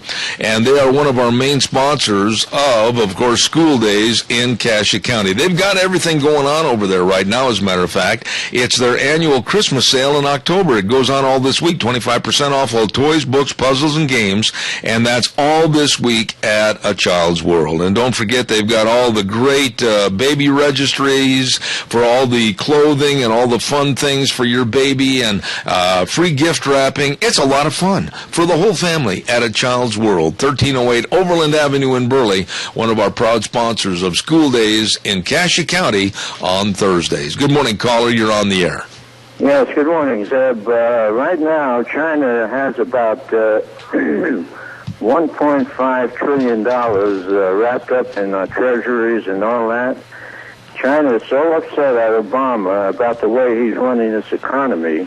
You know, the dollar used to be the big dog on the street. They're trying to take that away from America, and they want to use something else, and they haven't decided what they're going to use yet, but it won't be the dollar.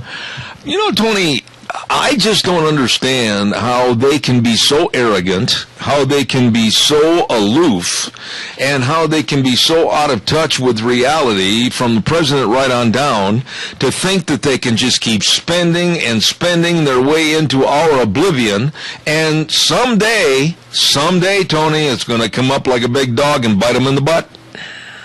It is, and this guy, this guy is going to bring this country down.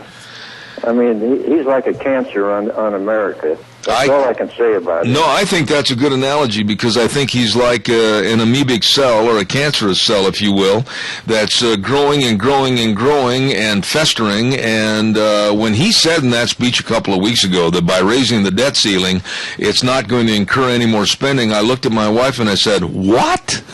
I mean, let's cut spending and not worry about raising the debt ceiling. And you know something, Tony? We'd have a lot better effect for this country. You know, I could just imagine what's going to happen if, say, they had the Japanese yen for standard, world standard, or the Chinese currency, and what would happen to the United States if that happened? Oh, boy. Yeah, I agree with you. I agree with you. Tony, always a pleasure to hear from you, sir. Thank you. God bless you. Have a good day. You're welcome. Thank you. Calls welcome, 436-2244, 1-866-927-4587. No budget. No financial responsibility. Obamacare is, I'm not even going to say it's a joke, it's a total fiasco, train wreck, disaster, whatever word you want to use. They're going to have to use some common sense, which is going to be hard to find in Washington, D.C., and they're going to have to sit down and say, in the not-too-distant future, stop the bus, Gus. We got to stop Obamacare, retool the leather, and start it again. It's not going to work this way. It's so devastating and so out of touch with normalcy, it can't work. It can't work. And then when you have the fear of people's identities being stolen and people losing money because they've filed for the insurance on a false or fictitious website, and people could lose millions and millions of dollars, and then also their identity to the point where, holy smokes, this whole thing's going to blow up in our faces. What in the world is the matter? And we have a president that says, oh, just call 1-800. Yeah, he's got the number. 1-800-318-2596, and everything will be all okay, and you can sign up. And then you call the number, and the operators say, well, we can't help you with that. This is complete lunacy. Calls are welcome, 436-2244, 1-866-927-4587.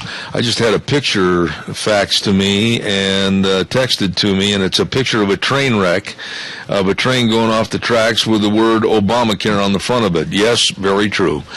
Don't forget the Best Western Burley Inn and Perkins at 800 North Overland in Burley. We are going to be over there on Thursday. Please come and support our lunch bunch on Thursday at 11:30. I guarantee you're going to love the meal. I guarantee you the service is fantastic. Very nice people. And at Perkins, they believe in being best buds with your taste buds. So please come by and be with us for lunch bunch this Thursday. We're going to have door prizes. We're going to have a lot of fun. We're going to have a great meal. Please, whether you want breakfast, lunch, or dinner, it's always great at Perkins Restaurant and Bakery. And that bakery is something else, man. That is so good. 800 North Overland and Burley. We'll see you Thursday at 11:30 at Perkins Restaurant. Got time for another call. Give me a jingle, 436-2244, 1-866-927-4587. Gina, if you're right there, turn your microphone on real quick, if you would. I wanted to ask you a question earlier, and I got sidetracked. As a single mom, and with the situation as it is with Kennedy, etc., are you, or can you try to get on Obamacare? I have tried. I tried that one time, remember, when I ranted and raved about a week and a half ago. Yeah. I tried, and I haven't even tried since. I've had a lot of people, and I've got a list of names over on my desk that I keep, have called me and said it's absolutely not going to work. It's pathetic. It's a waste of time. One individual that I talked to back in Colorado told me that he sat at the computer trying to get through this thing for like 2 hours. And finally just got up, said the heck with it, or words to that effect, and walked outside and said never again. Yeah, I tried. I think that one morning I tried for about an hour, and I got so frustrated because I know IT. I can run websites. This one's just, they weren't prepared. Well, okay, stop right there. Stop right there, though. Stop right there. You just said something very important. You said you know websites, etc. Yeah. How come, Gina, the government, with over $400 million investment in this website, couldn't they have had something that was absolutely perfect? They could have. I think that they probably outsourced it to somebody who doesn't know diddly. Well, the about Canadian how company. They don't know how to build websites and maintain a server to handle that kind of a load. Look at We're talking millions and millions and millions of people trying to log on all at the same time. If you do not have your server space and enough servers up there to run said site, it is going to crash and it's not going to work, period. Well, look at my webmaster, John Ellis. John is the sharpest cookie I've ever been around. I mean, he says things and I sit there and I'm just in awe of him. I think they ought to put his face on Mount Rushmore. He's a sharp dude, and I'll guarantee you, I'm going to say this, John could have done that and it would have been a lot cheaper and it would have worked. I am going to agree with you on that one. We've got Jerry Voss on the phone. Okay, real quick, Jerry, I've only got a minute, real fast. Well, I ain't going to take a minute. I just would like somebody to answer to me why they used a Canadian company instead of an American company for their website when we have so much unemployment or underemployment, people that cannot get jobs in this country, and we're feeding our welfare system. Absolutely. I talked about that the other day, Jerry. It's absolutely insane that they went to a Canadian company. And by the way, the one that set it up, this Canadian company, they had some dark shadows in their past as it was. They weren't exactly squeaky clean.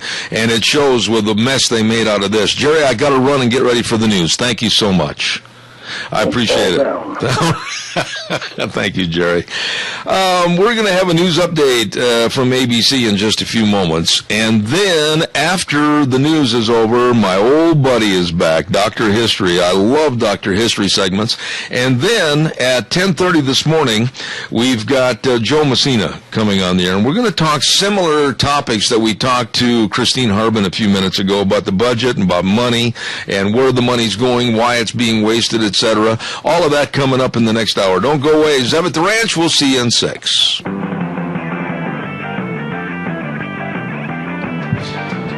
Oh, welcome back. Hour number 3, Zeb at the Ranch. And, of course, I'm Zeb Bell, brought to you by our major sponsor, your Magic Valley Les Schwab Tire Centers, all 7 locations serving you with the best in tires. Great big tire sale going on right now. Along with our friends at Lee's Furniture, Floors, and More at 459 Overland in Burley. And Western Waste Services, always at your disposal. Get on the route service today. Call Kelly, 734-6969.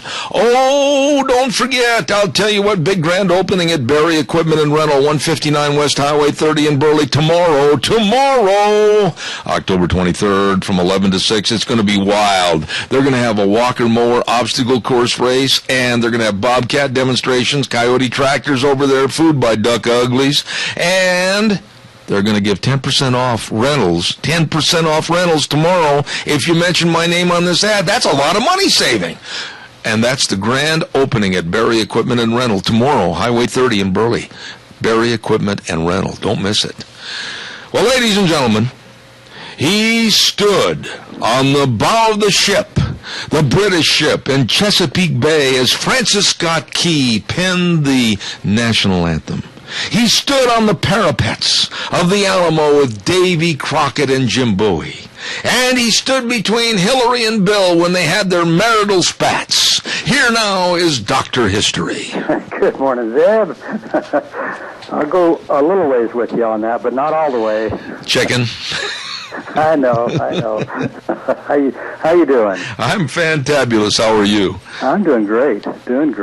Well, good. What is cooking on the historical burner for this morning? Well, I'm going to talk to you about a guy that nobody has ever heard about. Oh, well, that's interesting. But this guy was an interesting character. He was a scout. The title of the book is Missouri Scout, and he's an interesting kind of guy that had some adventures that, like I say, I'm going to bet nobody has heard about this guy. Oh, His name is Grayson Welsh. Grayson Welch. Welsh. W-E-L-S-H. Okay, well, he's not exactly had any television shows named after him. No, he wasn't on Bonanza or any of those. So, but the thing I like about this story is it's told in first person. Uh-oh. I mean, he tells it, this is his story. So, written and told by him. Do you think he elaborated on it a little bit? Well, you know, I've heard it said that, you know, if you can't improve on a story a little bit, it's not worth retelling. There you go. All right. So, all right, we're going to start in 1847. Okay. Okay, he said, I crossed the plains with the volunteers from St. Louis, Missouri, going to take part in the war in Mexico. Now, at this time, the Comanches were a power on the plains, and he says the battalion that he belonged to was attacked while in camp on the Arkansas River. Now, what happened was they camped, and wood was kind of scarce in that area, so when they got to camp, it was customary for a number of the young, active men to go out and find some wood or fuel. A lot of times just buffalo chips. Yep. But across the river, they saw 5 piles of what looked like driftwood. Now, they thought, oh, well, this is interesting, and they didn't stop to think that maybe this was a decoy placed there by the Indians.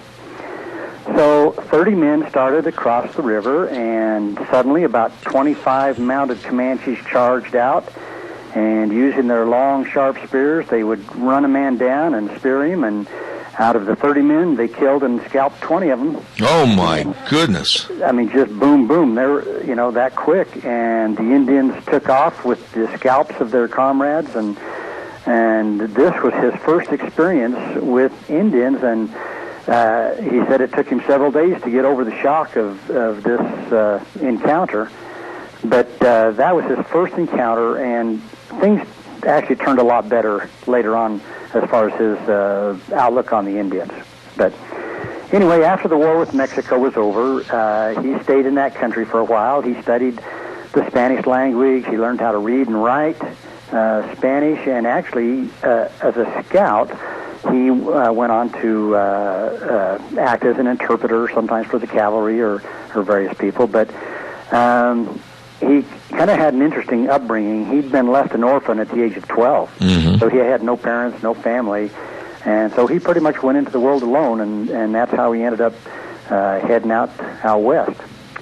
Now, in the summer of 1850, he joined a large company being fitted at Santa Fe, New Mexico, to go to California by the Old Spanish Trail.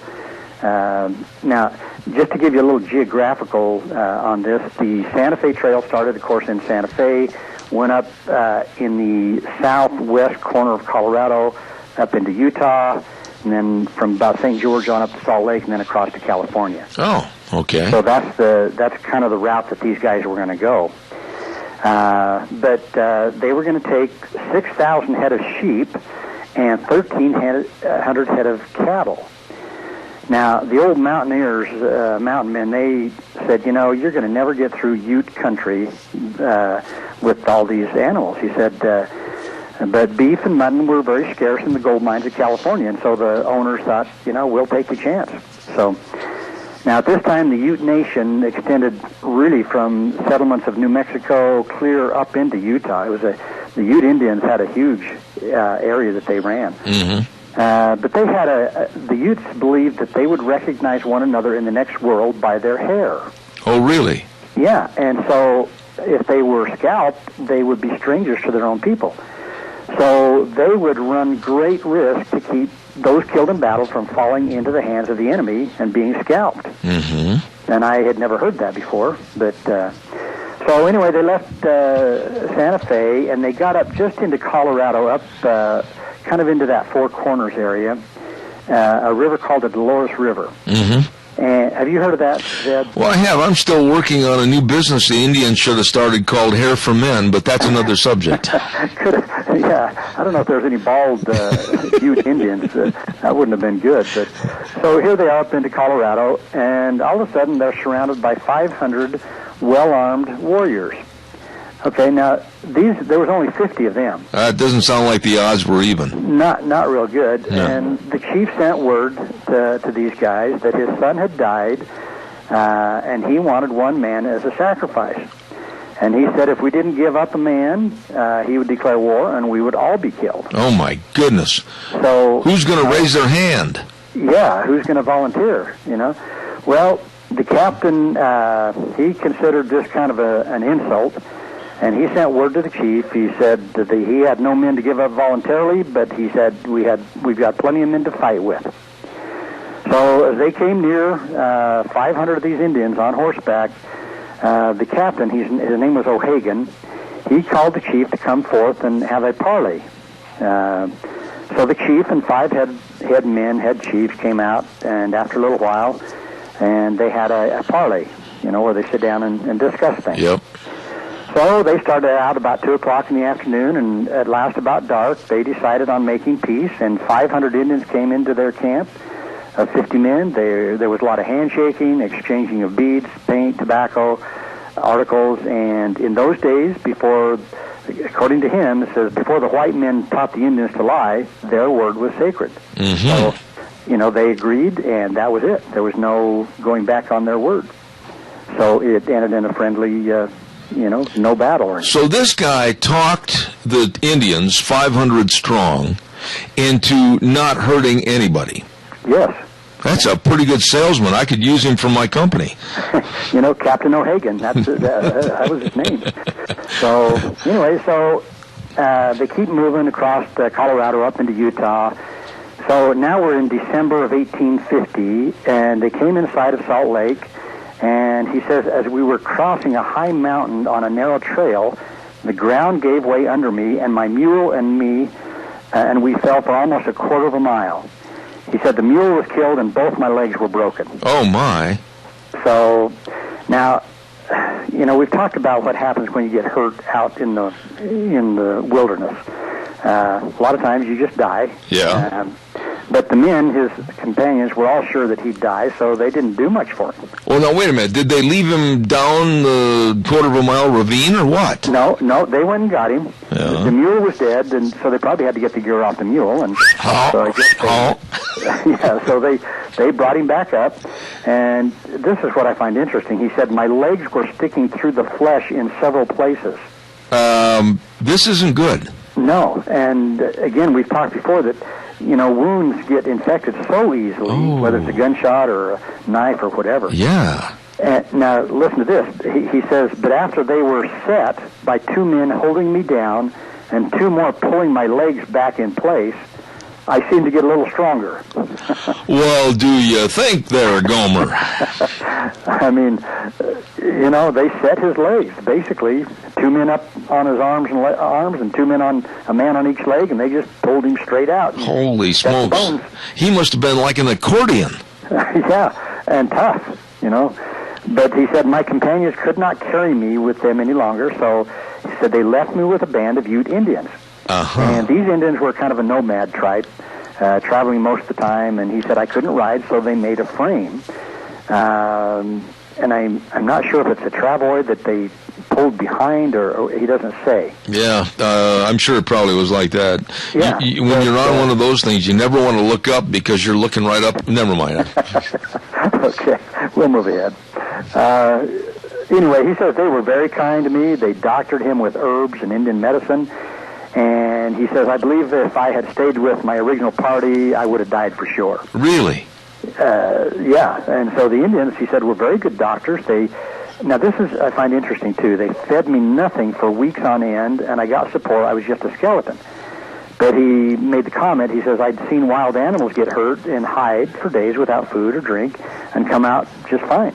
Well, no. And so he said that I think the Indian medicine man knew this, and so my wounds, after a while, dried up, got well, and because he said they had nothing to feed on. Well, did the Indians know back in those days, did they have knowledge on how to set a bone in a leg?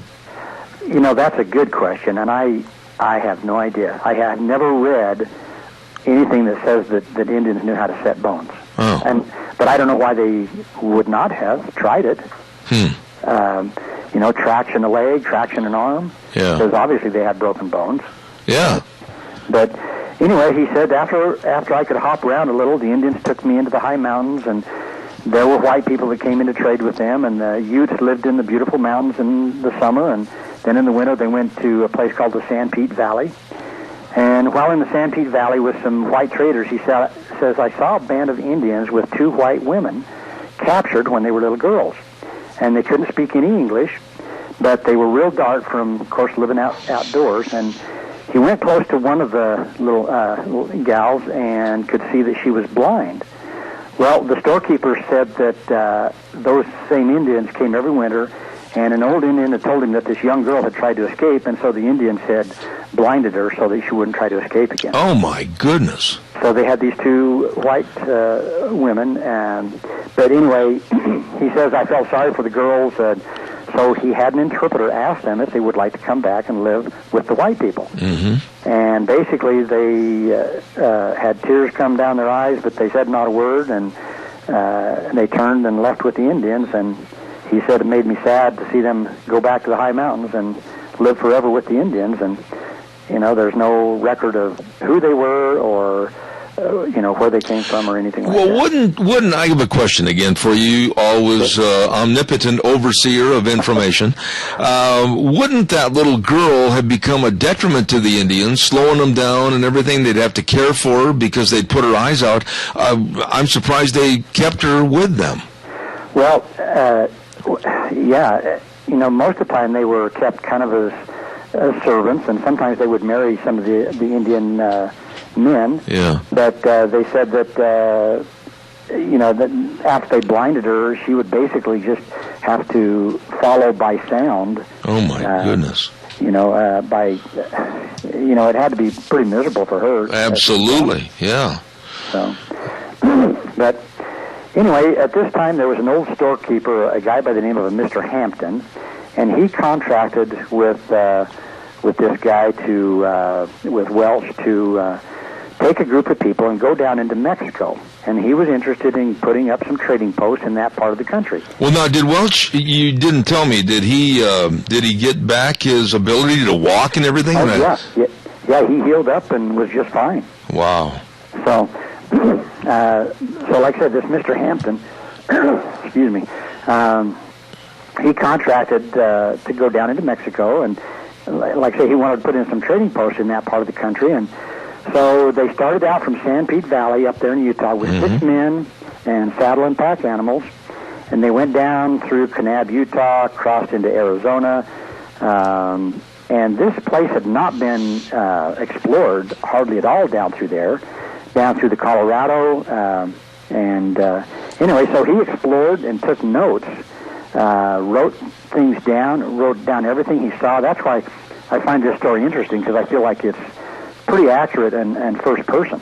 Mm-hmm. So anyway, they went down through Arizona, crossed down on through down towards Mexico, and we're heading down towards Chihuahua.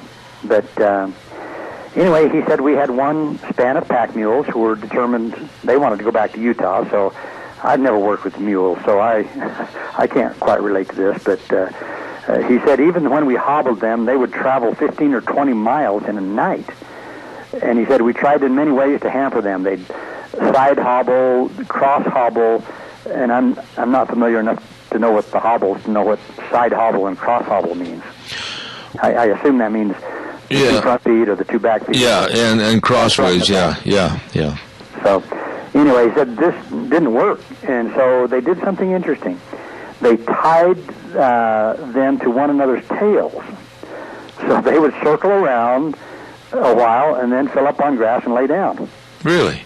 So kind of like elephants. They just circle around, and then finally just lay down. Yeah, kind of like the elephants used to do. Yeah, I guess so. Yeah. But anyway, he says there's a lot of robbers and warlike Indians, but we were lucky and had very little trouble. He said one night we were traveling by moonlight and we sighted a group of warlike Indians, and he said we hid in a little draw and were quiet. But he said we had a little Mexican burro that would always braid when he saw something. Oh, boy. Now, you may have heard of this trick, Zeb, but he said we tied a rock on his tail, because when a burro brays, he raises his tail. But with a rock on it, he will not bray. Huh. So they ought to try that with Obama. he said this burro got so insulted he didn't bray anymore on the rest of the trip. So you don't want to insult a burro. I'm not going to say anymore. Okay. But anyway, he goes on to say, an old Mexican with us, he says, if you want a little burro to do something, he says, never tell him. He says, it will only hurt his feelings. Oh, okay. Anyway, from Sonora, they went on down into Chihuahua, and he said, one night we were camped in the high, cold mountains, and I felt my blanket starting to leave. Uh-oh. And I lay very still for a few minutes, and I jumped up, and I grabbed, there was an Indian, and he was cold. He was returning home from town, and seemed he'd lost his blanket, betting on a cockfight. Anyway, he got up and made a big fire, fed him, and the next day they went into the town where this young Indian boy was from, and they were welcomed and treated very well. And anyway, they were in the high mountains of Chihuahua when one horse fell and cracked his hoof, and it split it really bad, and he couldn't even stand. And they needed this horse because it was their kitchen horse, they called it. So what they did was an Indian came up to him and said, burn some cow horns, put it on the hoof, and then wrap green rawhide around it snugly, nail it to the horse's shoe. Well, the next morning he moved out without any problem, and the horse made it another 600 miles. You're kidding me. So that I'm thinking the green rawhide probably just tightened up around that hoof. Yeah, absolutely. But I don't know what the... Can you imagine if you bought a pair of shoes at a shoe store that had green rawhide in them and you were in a race, you'd never finish it. Yeah, I know. Yeah. I don't know what the cow horn had to do with it, but anyway. Well, it probably, they melted it down, right? Yeah, the cow horn. Well, see, that probably then it molded to the hoof, and then with that green rawhide on there, it just kind of made the hoof kind of mold together. So, almost like a glue. Well, I hope to shout. Yeah, okay. Anyway, so they were, one time he says they were exploring high in the Sierra Madre Mountains and ran out of food. Mm-hmm. And they were snowed in. He said we boiled rawhide and ate it and drank the juice. Raw leather has so much glue in it, he said that we had to boil it, then let it sit until it got cold and formed kind of a gelatin. He said then we salted it down and ate it. We waited for the snow to freeze over so we could travel again. And we voted not to eat our stock because we knew, you can't get out of there if you're going to eat your horses and mules. Yeah. So anyway, he says, I felt sorry for our horses and mules because they basically lived off the bark they could chew off the trees. Oh, my. And they did have one horse die from cold and exhaustion, and they did cut him up and cooked him. But he said the meat was so bad it made him sick, and so they pretty much left the rest for the wolves. Wow. But anyway, basically, this group of men and their animals traveled 3,000 miles down, 3,000 miles back, and survived with all the 6 men and all their animals except the one. Like I said, they explored areas that the white men hadn't been before. And anyway, this guy, nobody's ever heard of him. His name's Welch. Holy cow. I got to get that book. That sounds like a good book. Yeah, it's basically, this is a story out of one of my Frontier Times magazines. Really? Yeah. And his name was?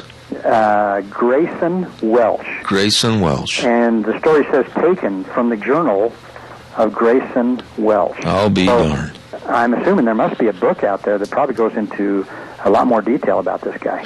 Well, that was an interesting story this morning, Dr. History. I appreciate that. Well, I wish I could tell more about this because, I'm sure that he had a lot more adventures. In fact, I've got a picture of this guy in Flagstaff, Arizona in 1920. Wow. And he looks pretty old. Let's see. Well, if he had to be up in close to 80 by then. Well, let's see. He in 1847 he came across the plains. Yeah. So, yeah, at least up into his 80s. Good heavens, what'd you expect him to look like? Got to be 90s. Yeah. I mean, he'd been rode hard and put up wet. Yeah. I mean, and he looks like it. But it's an interesting-looking picture, this guy. Think how you and I are going to look at that age. If we make it. Yeah, there you go. Dr. History, Dr. Ken Turner, chiropractor in Burley. My dear, dear friend, it's so good to have you back. Excellent job this morning. Thank you, Zeb. You have a good day. I look forward to this. Thank you very much, Doc. Talk to you next week. Okay. All right. Dr. History. I just absolutely love that segment. Hey, don't forget the Chadwick Sports Grill. 139 West Main in Burley, and they've got delicious luncheon specials every Monday through Friday for just $5.95. $5.95? Wow!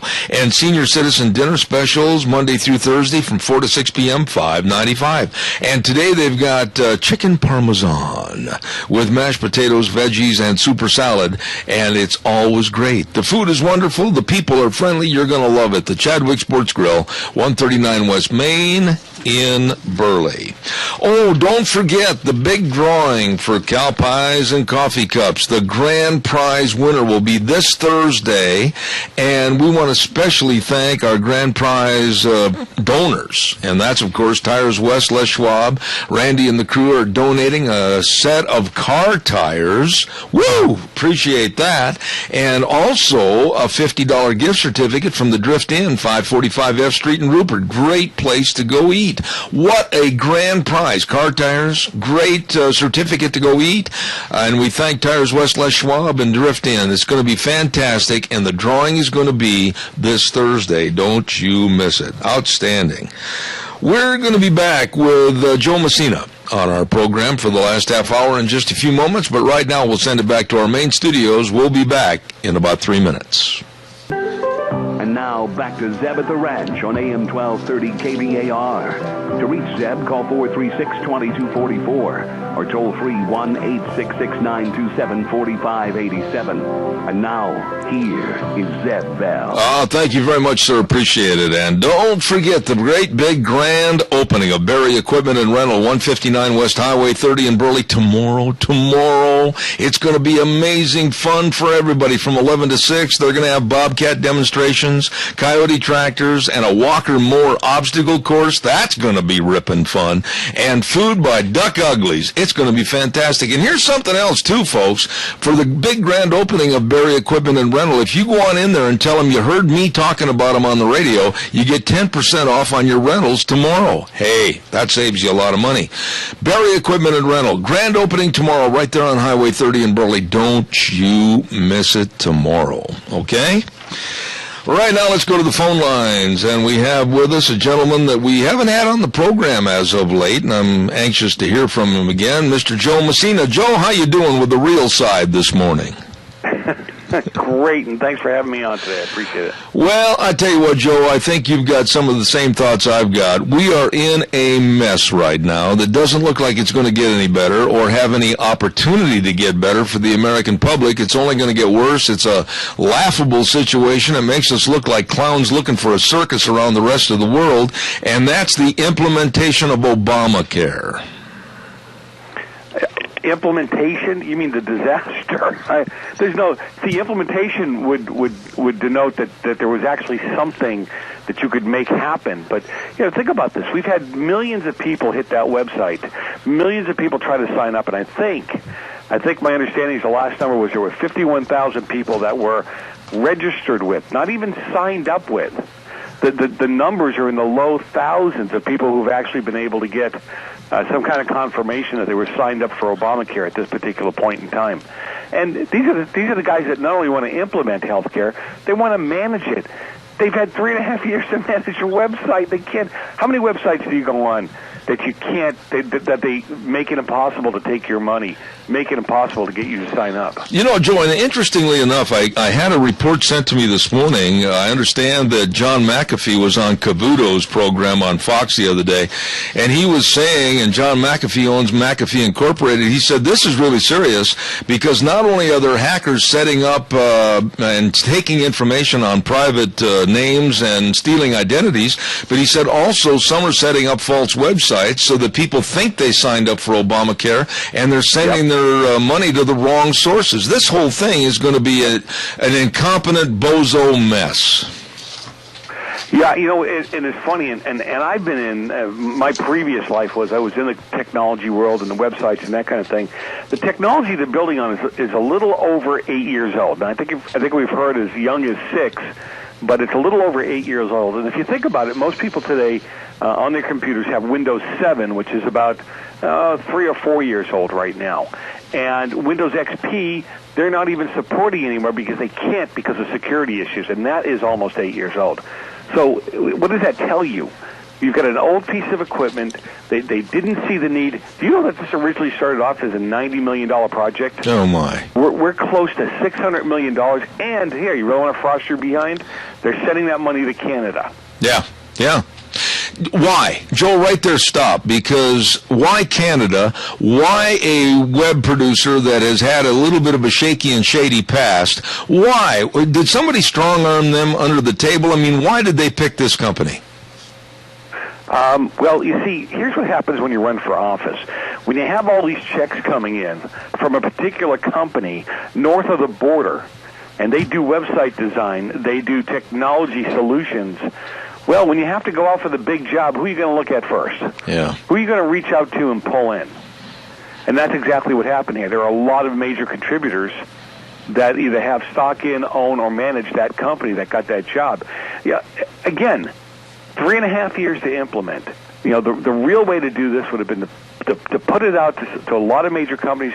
Look, IBM does website design and hosting. Absolutely. Very large company, right? Yep. They could have gone to Apple. They could have gone to Amazon to find out who did their equipment, their site. And when the president came out and said, you know, the site's been busier than we thought it was going to be, so they did no planning. These are the same guys that again, they want to run healthcare. They want to run this country, and they couldn't plan a simple website? Well, the thing that bothers me is that another $400 million check, basically in round figures, of your and my money has been flushed down the commode, and this thing is not going to fly. This plane can't get off the ground. It looks like the 1-800 number that Obama was so quick to espouse yesterday, 1-800-318-2596. People have called that number, and they've been put on hold, or else the operator has said, well, we can't help you with that particular information. I mean, Joe, what do they do? Drop back 15 yards and punt this thing in the air and hope it never comes down, or what happens?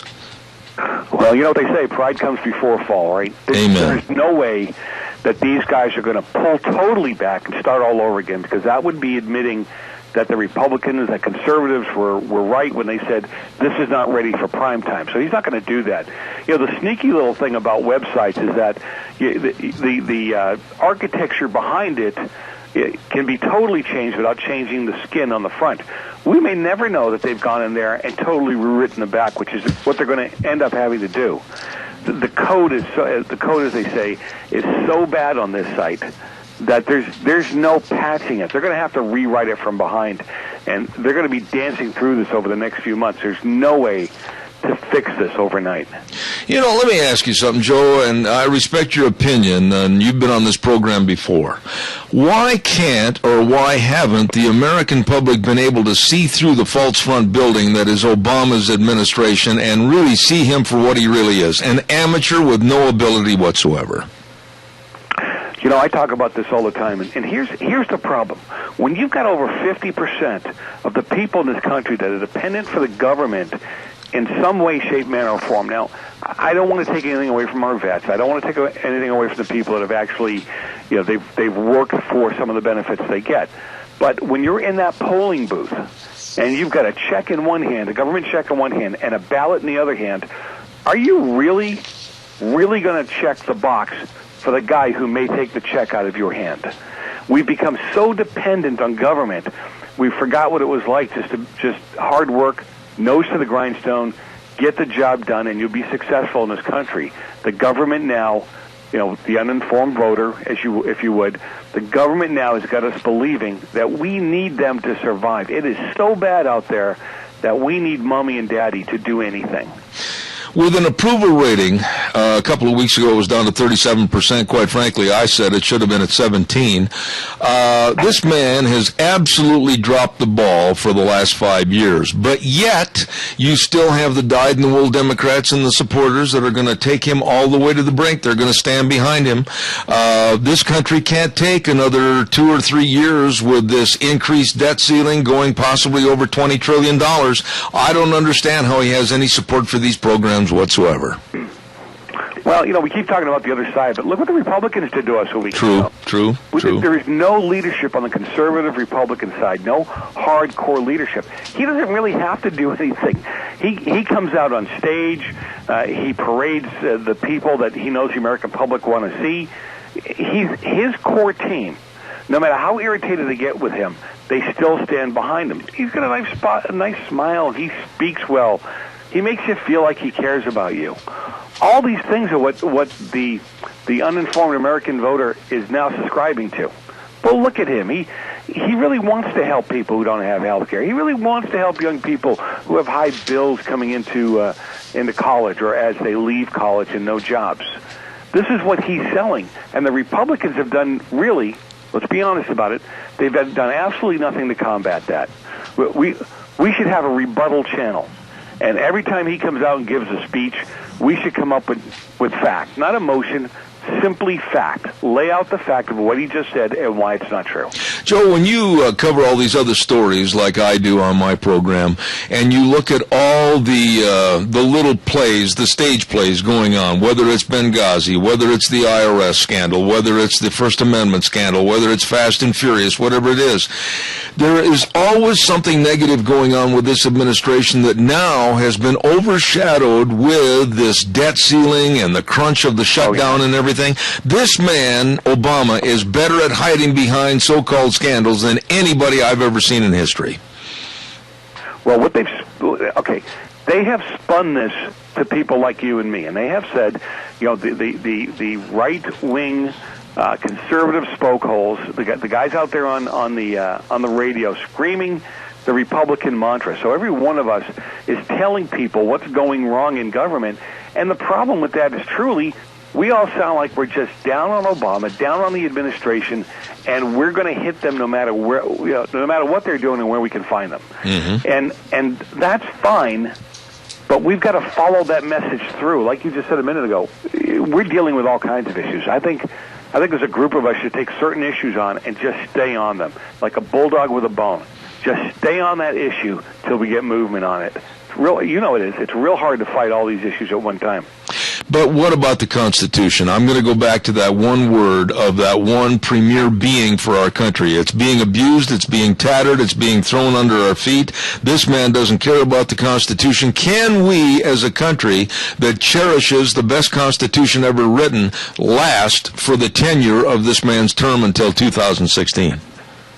I don't know. I'm not a conspiracy theorist kind of guy, but I got to tell you, more and more as the days go by, I'm having a hard time believing that we can maintain to the end of his administration. And go back to the Constitution for a minute.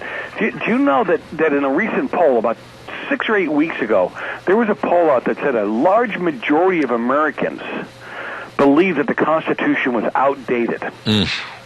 Think about that. If that doesn't make you shudder and get a chill up your spine, I don't know what will. They don't understand what's in it. They don't understand what it's done for them, how it's protected them over these well over 200 years. We're looking at Common Core hit our schools. We're looking at a disrespect, and you just touched on it, Joe, of our amendments, like our Second Amendment, the right to bear arms, our First Amendment, freedom of speech. And they're not teaching the value of that Constitution and these amendments to our school children. I pity the day in the not-too-distant future when they're basically going to be led by the nose and made thought that these aren't very important items to keep. But, the schools have been teaching for quite some time the negative side of our founding fathers, not the struggle they went through to create this country, not the struggle they went through to create freedom for all of us, but the negative side, how they had slaves and, how they were killing the British and how they were killing the Indians and, that they really weren't the nice guys we thought they were. They had money, they wanted more money and more power. That's what they were all about. I didn't learn any of that in school. I knew they were powerful men, but I also learned they gave up a lot. They gave up families. They gave up property. They gave up their lives in some cases so that you and I would have the ability to speak on the radio. So we'd have the ability to pursue any kind of lifestyle we wanted in this country. But for some odd reason, it's not being taught anymore. It's not something they want you to know about. Yeah, that's true. That's true. I want to ask you about the Republican Party itself. It's in complete disarray.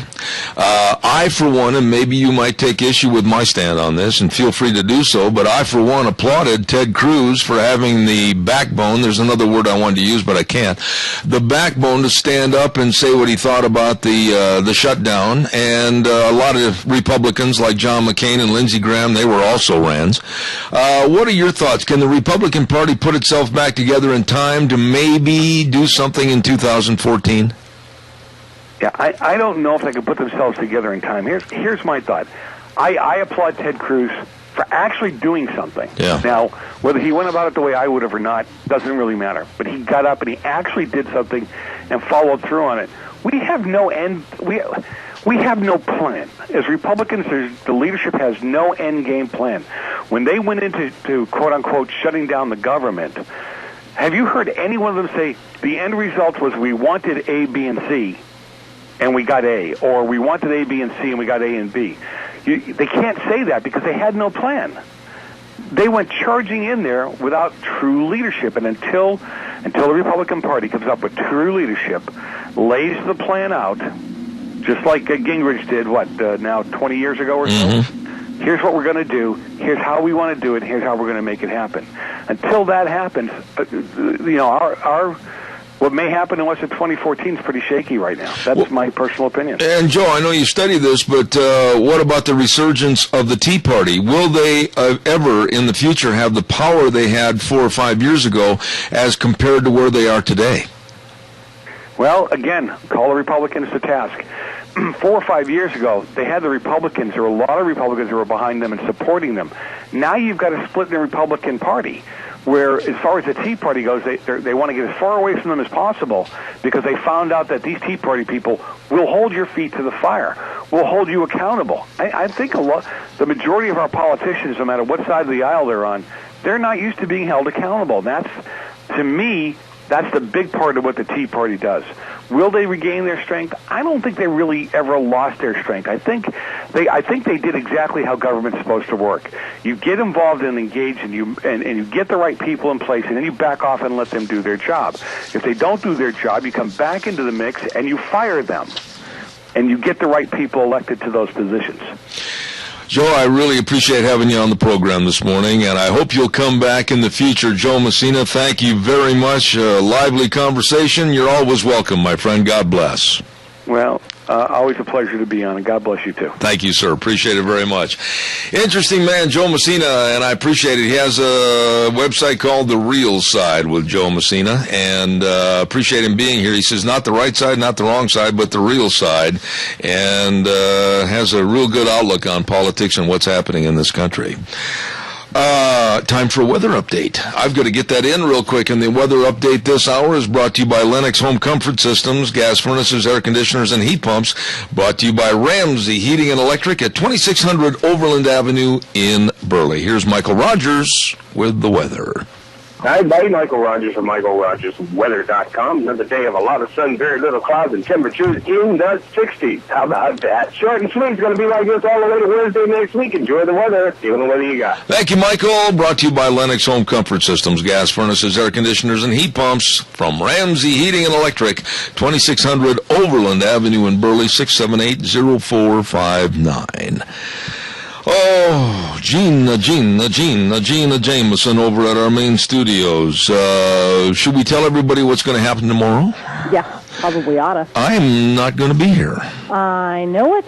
Yeah, and I wished I were going to be here.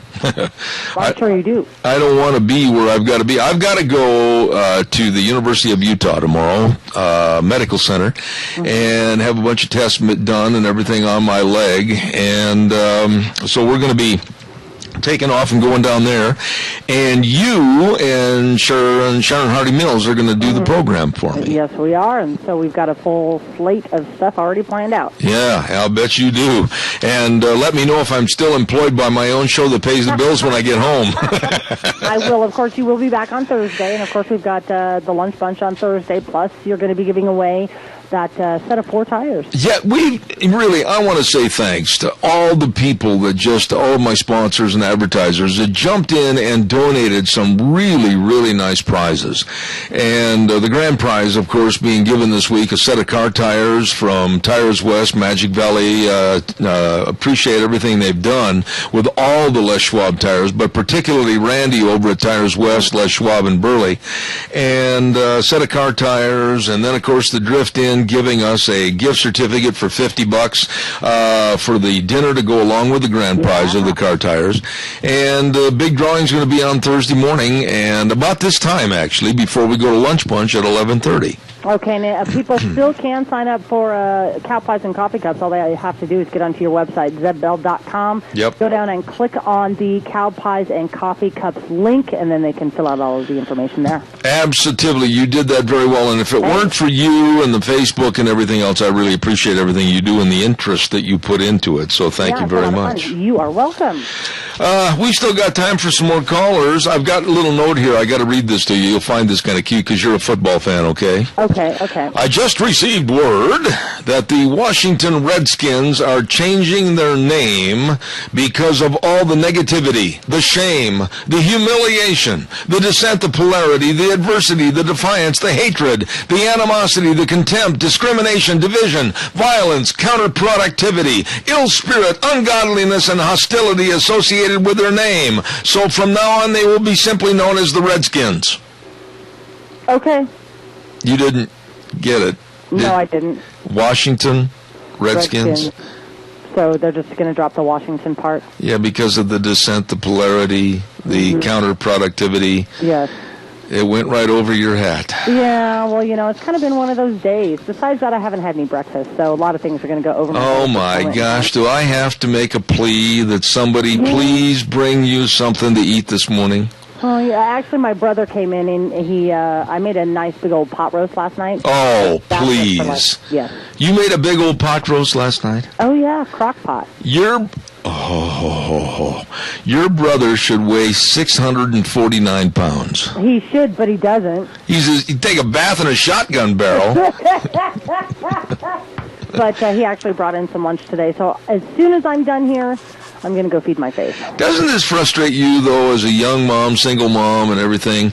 The way politicians and the way politics, and we've been talking about it all morning long with Obamacare and a lack of a budget, a lack of respect for the Constitution. I'm frustrated, and I get to the point where I just absolutely want to just beat my head up against the wall. Well, to me, it just shows a lack of respect for the American people that put them into office like we don't even matter, and then they think we're dumb. Yeah. They honestly think that the American public is dumb, and I'm sorry, but there's a whole heck of a lot of educated people out there who are just not buying it. And so when we had on Christine, and how she was talking about, just clear everybody out of Congress, brand new everybody. I am for that, honestly. Get everybody out. Every incumbent needs to go. Let's bring in some fresh blood and see if we can get our country back on track. I'm not opposed to that. As a matter of fact, I've changed my whole philosophy on term limits and everything else. I think that, I won't repeat it the way I heard it, but I think that after one term, basically they are out of there. I'll clean up my act a little bit right there. I'd say, one and done, or I would say maybe 2 terms, but no more than 2 terms, because after that, too many lobbyists and special interest groups get into their pockets, and that's where the problem happens. I don't want to see any more John McCain's. I don't want to see any more Lindsey Grahams. I don't want to see any more Harry Reids. I don't want to see any more of this. No, I don't either, and I think anybody who's been serving in office on the federal level for more than 8 years needs to go, period. Well, look at what John McConnell did. I'm going to criticize the Republicans because, quite frankly, he pulled a dirty deal on the budget settlement to where $3 million, I think it was, of the dollars inside that bill went to help fix a bridge in his home state of Kentucky. That's balderdash. It is, and all of the riders that are going into these bills that we never get to see. Amen. That is how they are ruining our country. all of these backdoor deals and the riders on the bills that we don't get to see. Well, look at Obamacare itself, 2,900 pages, and I'll bet you out of 330 million people, give or take a few million here and there, in the United States, I would bet you that there is less than perhaps 500 people out of that 330 million that have read the complexities and the balderdash that's in Obamacare. Yeah, there is a lot on it, and you were talking earlier about how Muslims are, exempt. They don't get to pay because they think it's against their religion and they think it's gambling. Well, I think all of a sudden I'm against gambling, and I really don't want to gamble with my health care insurance, so I'm going to exempt myself, Mr. Obama. And look at the trials and tribulations that people are going through right now, trying to obey the letter of the law, per se, and get onto Obamacare, and with the threat of being fined, and they can't get on, and the government's not being retroactive on this and saying, gee, we're sorry, we made a mistake, so you're not going to have to worry about it. You haven't heard anything come out about taking the fine away. And this absolutely is the most intrusive, the most absolute ridiculous bill that's ever been put forth in front of the American public. You know what blows me away about all this? The IRS is going to be running this program. Excuse me, what does the IRS know about health care? Yeah, well, let's put the wolf in charge of all the chickens, shall we? It's like putting the EPA in charge of the IRS. Oh, my gosh. Please, let's not go there. I got to pay some bills real quick. Okay. Don't forget your Magic Valley Les Schwab Tire Centers. I really thank all these people because they're just absolutely phenomenal to work with. All 7 locations serving you with a huge tire sale going on at all locations of your Magic Valley Les Schwab Tire Centers. Dave on Blue Lakes and Twin, Mike and Buell, Mike and Jerome, the Twist family and Paul, Lane and Rupert, John on Pole Line and Twin, and my buddy Randy on Overland and Burley, absolutely serving you with a big tire sale like the passenger car tire, the Ultra Z900, on sale now. Or the light truck and SUV tire, the Wildcat A2, on sale now. Check out all the great buys, too, on the custom wheels and the batteries, the front end alignments, the shocks, and the best in brake service at your Magic Valley Les Schwab Tire Centers. The best. Our major sponsor, your Magic Valley Les Schwab Tire Centers. I am not going to be on the air tomorrow, but Sharon Hardy Mills is going to run the program along with the very, very capable Gina Jameson, and they're going to have Doug Johnson from Colorado on. They're going to have, and I set this up and I forgot the man's name, but he has a book called The Global War on Christianity, and also they're going to have, I think Dan Simmons is going to be on the air from the Institute of Energy Research talking about drilling permits or the lack of for our lands to produce more gas and oil. So that's going to be on the air tomorrow. What'd you have? Oh, and don't forget, we've got Jeff with Scout's Car Quest tomorrow as well. Oh, yes, Jeff Poole. There is a guy that knows everything about automobiles, and you just ask him, and he's like the encyclopedia of transmissions. He knows everything. He can, hey, I've got some transmission problems. I'm going to be calling Jeff. You and him will get along great. You know, we actually do get along pretty well. Every time I have to talk to Jeff, he's always very, very cordial, very nice, and any automotive questions I have, that man can answer. Well, yeah, but there are you and him. I mean, you're like joined at the hip when it comes to knowing all about cars and grease and oil and all that kind of stuff. Well, we kind of like it. Yeah. Well, listen, I'm going to say goodbye to you and thanks and God bless you until Thursday morning. I'll be back in the saddle again. And the best to you and Sharon tomorrow. Thank you so much. You are very welcome. The way things were, the way things ought to be. God bless everybody. See you Thursday morning.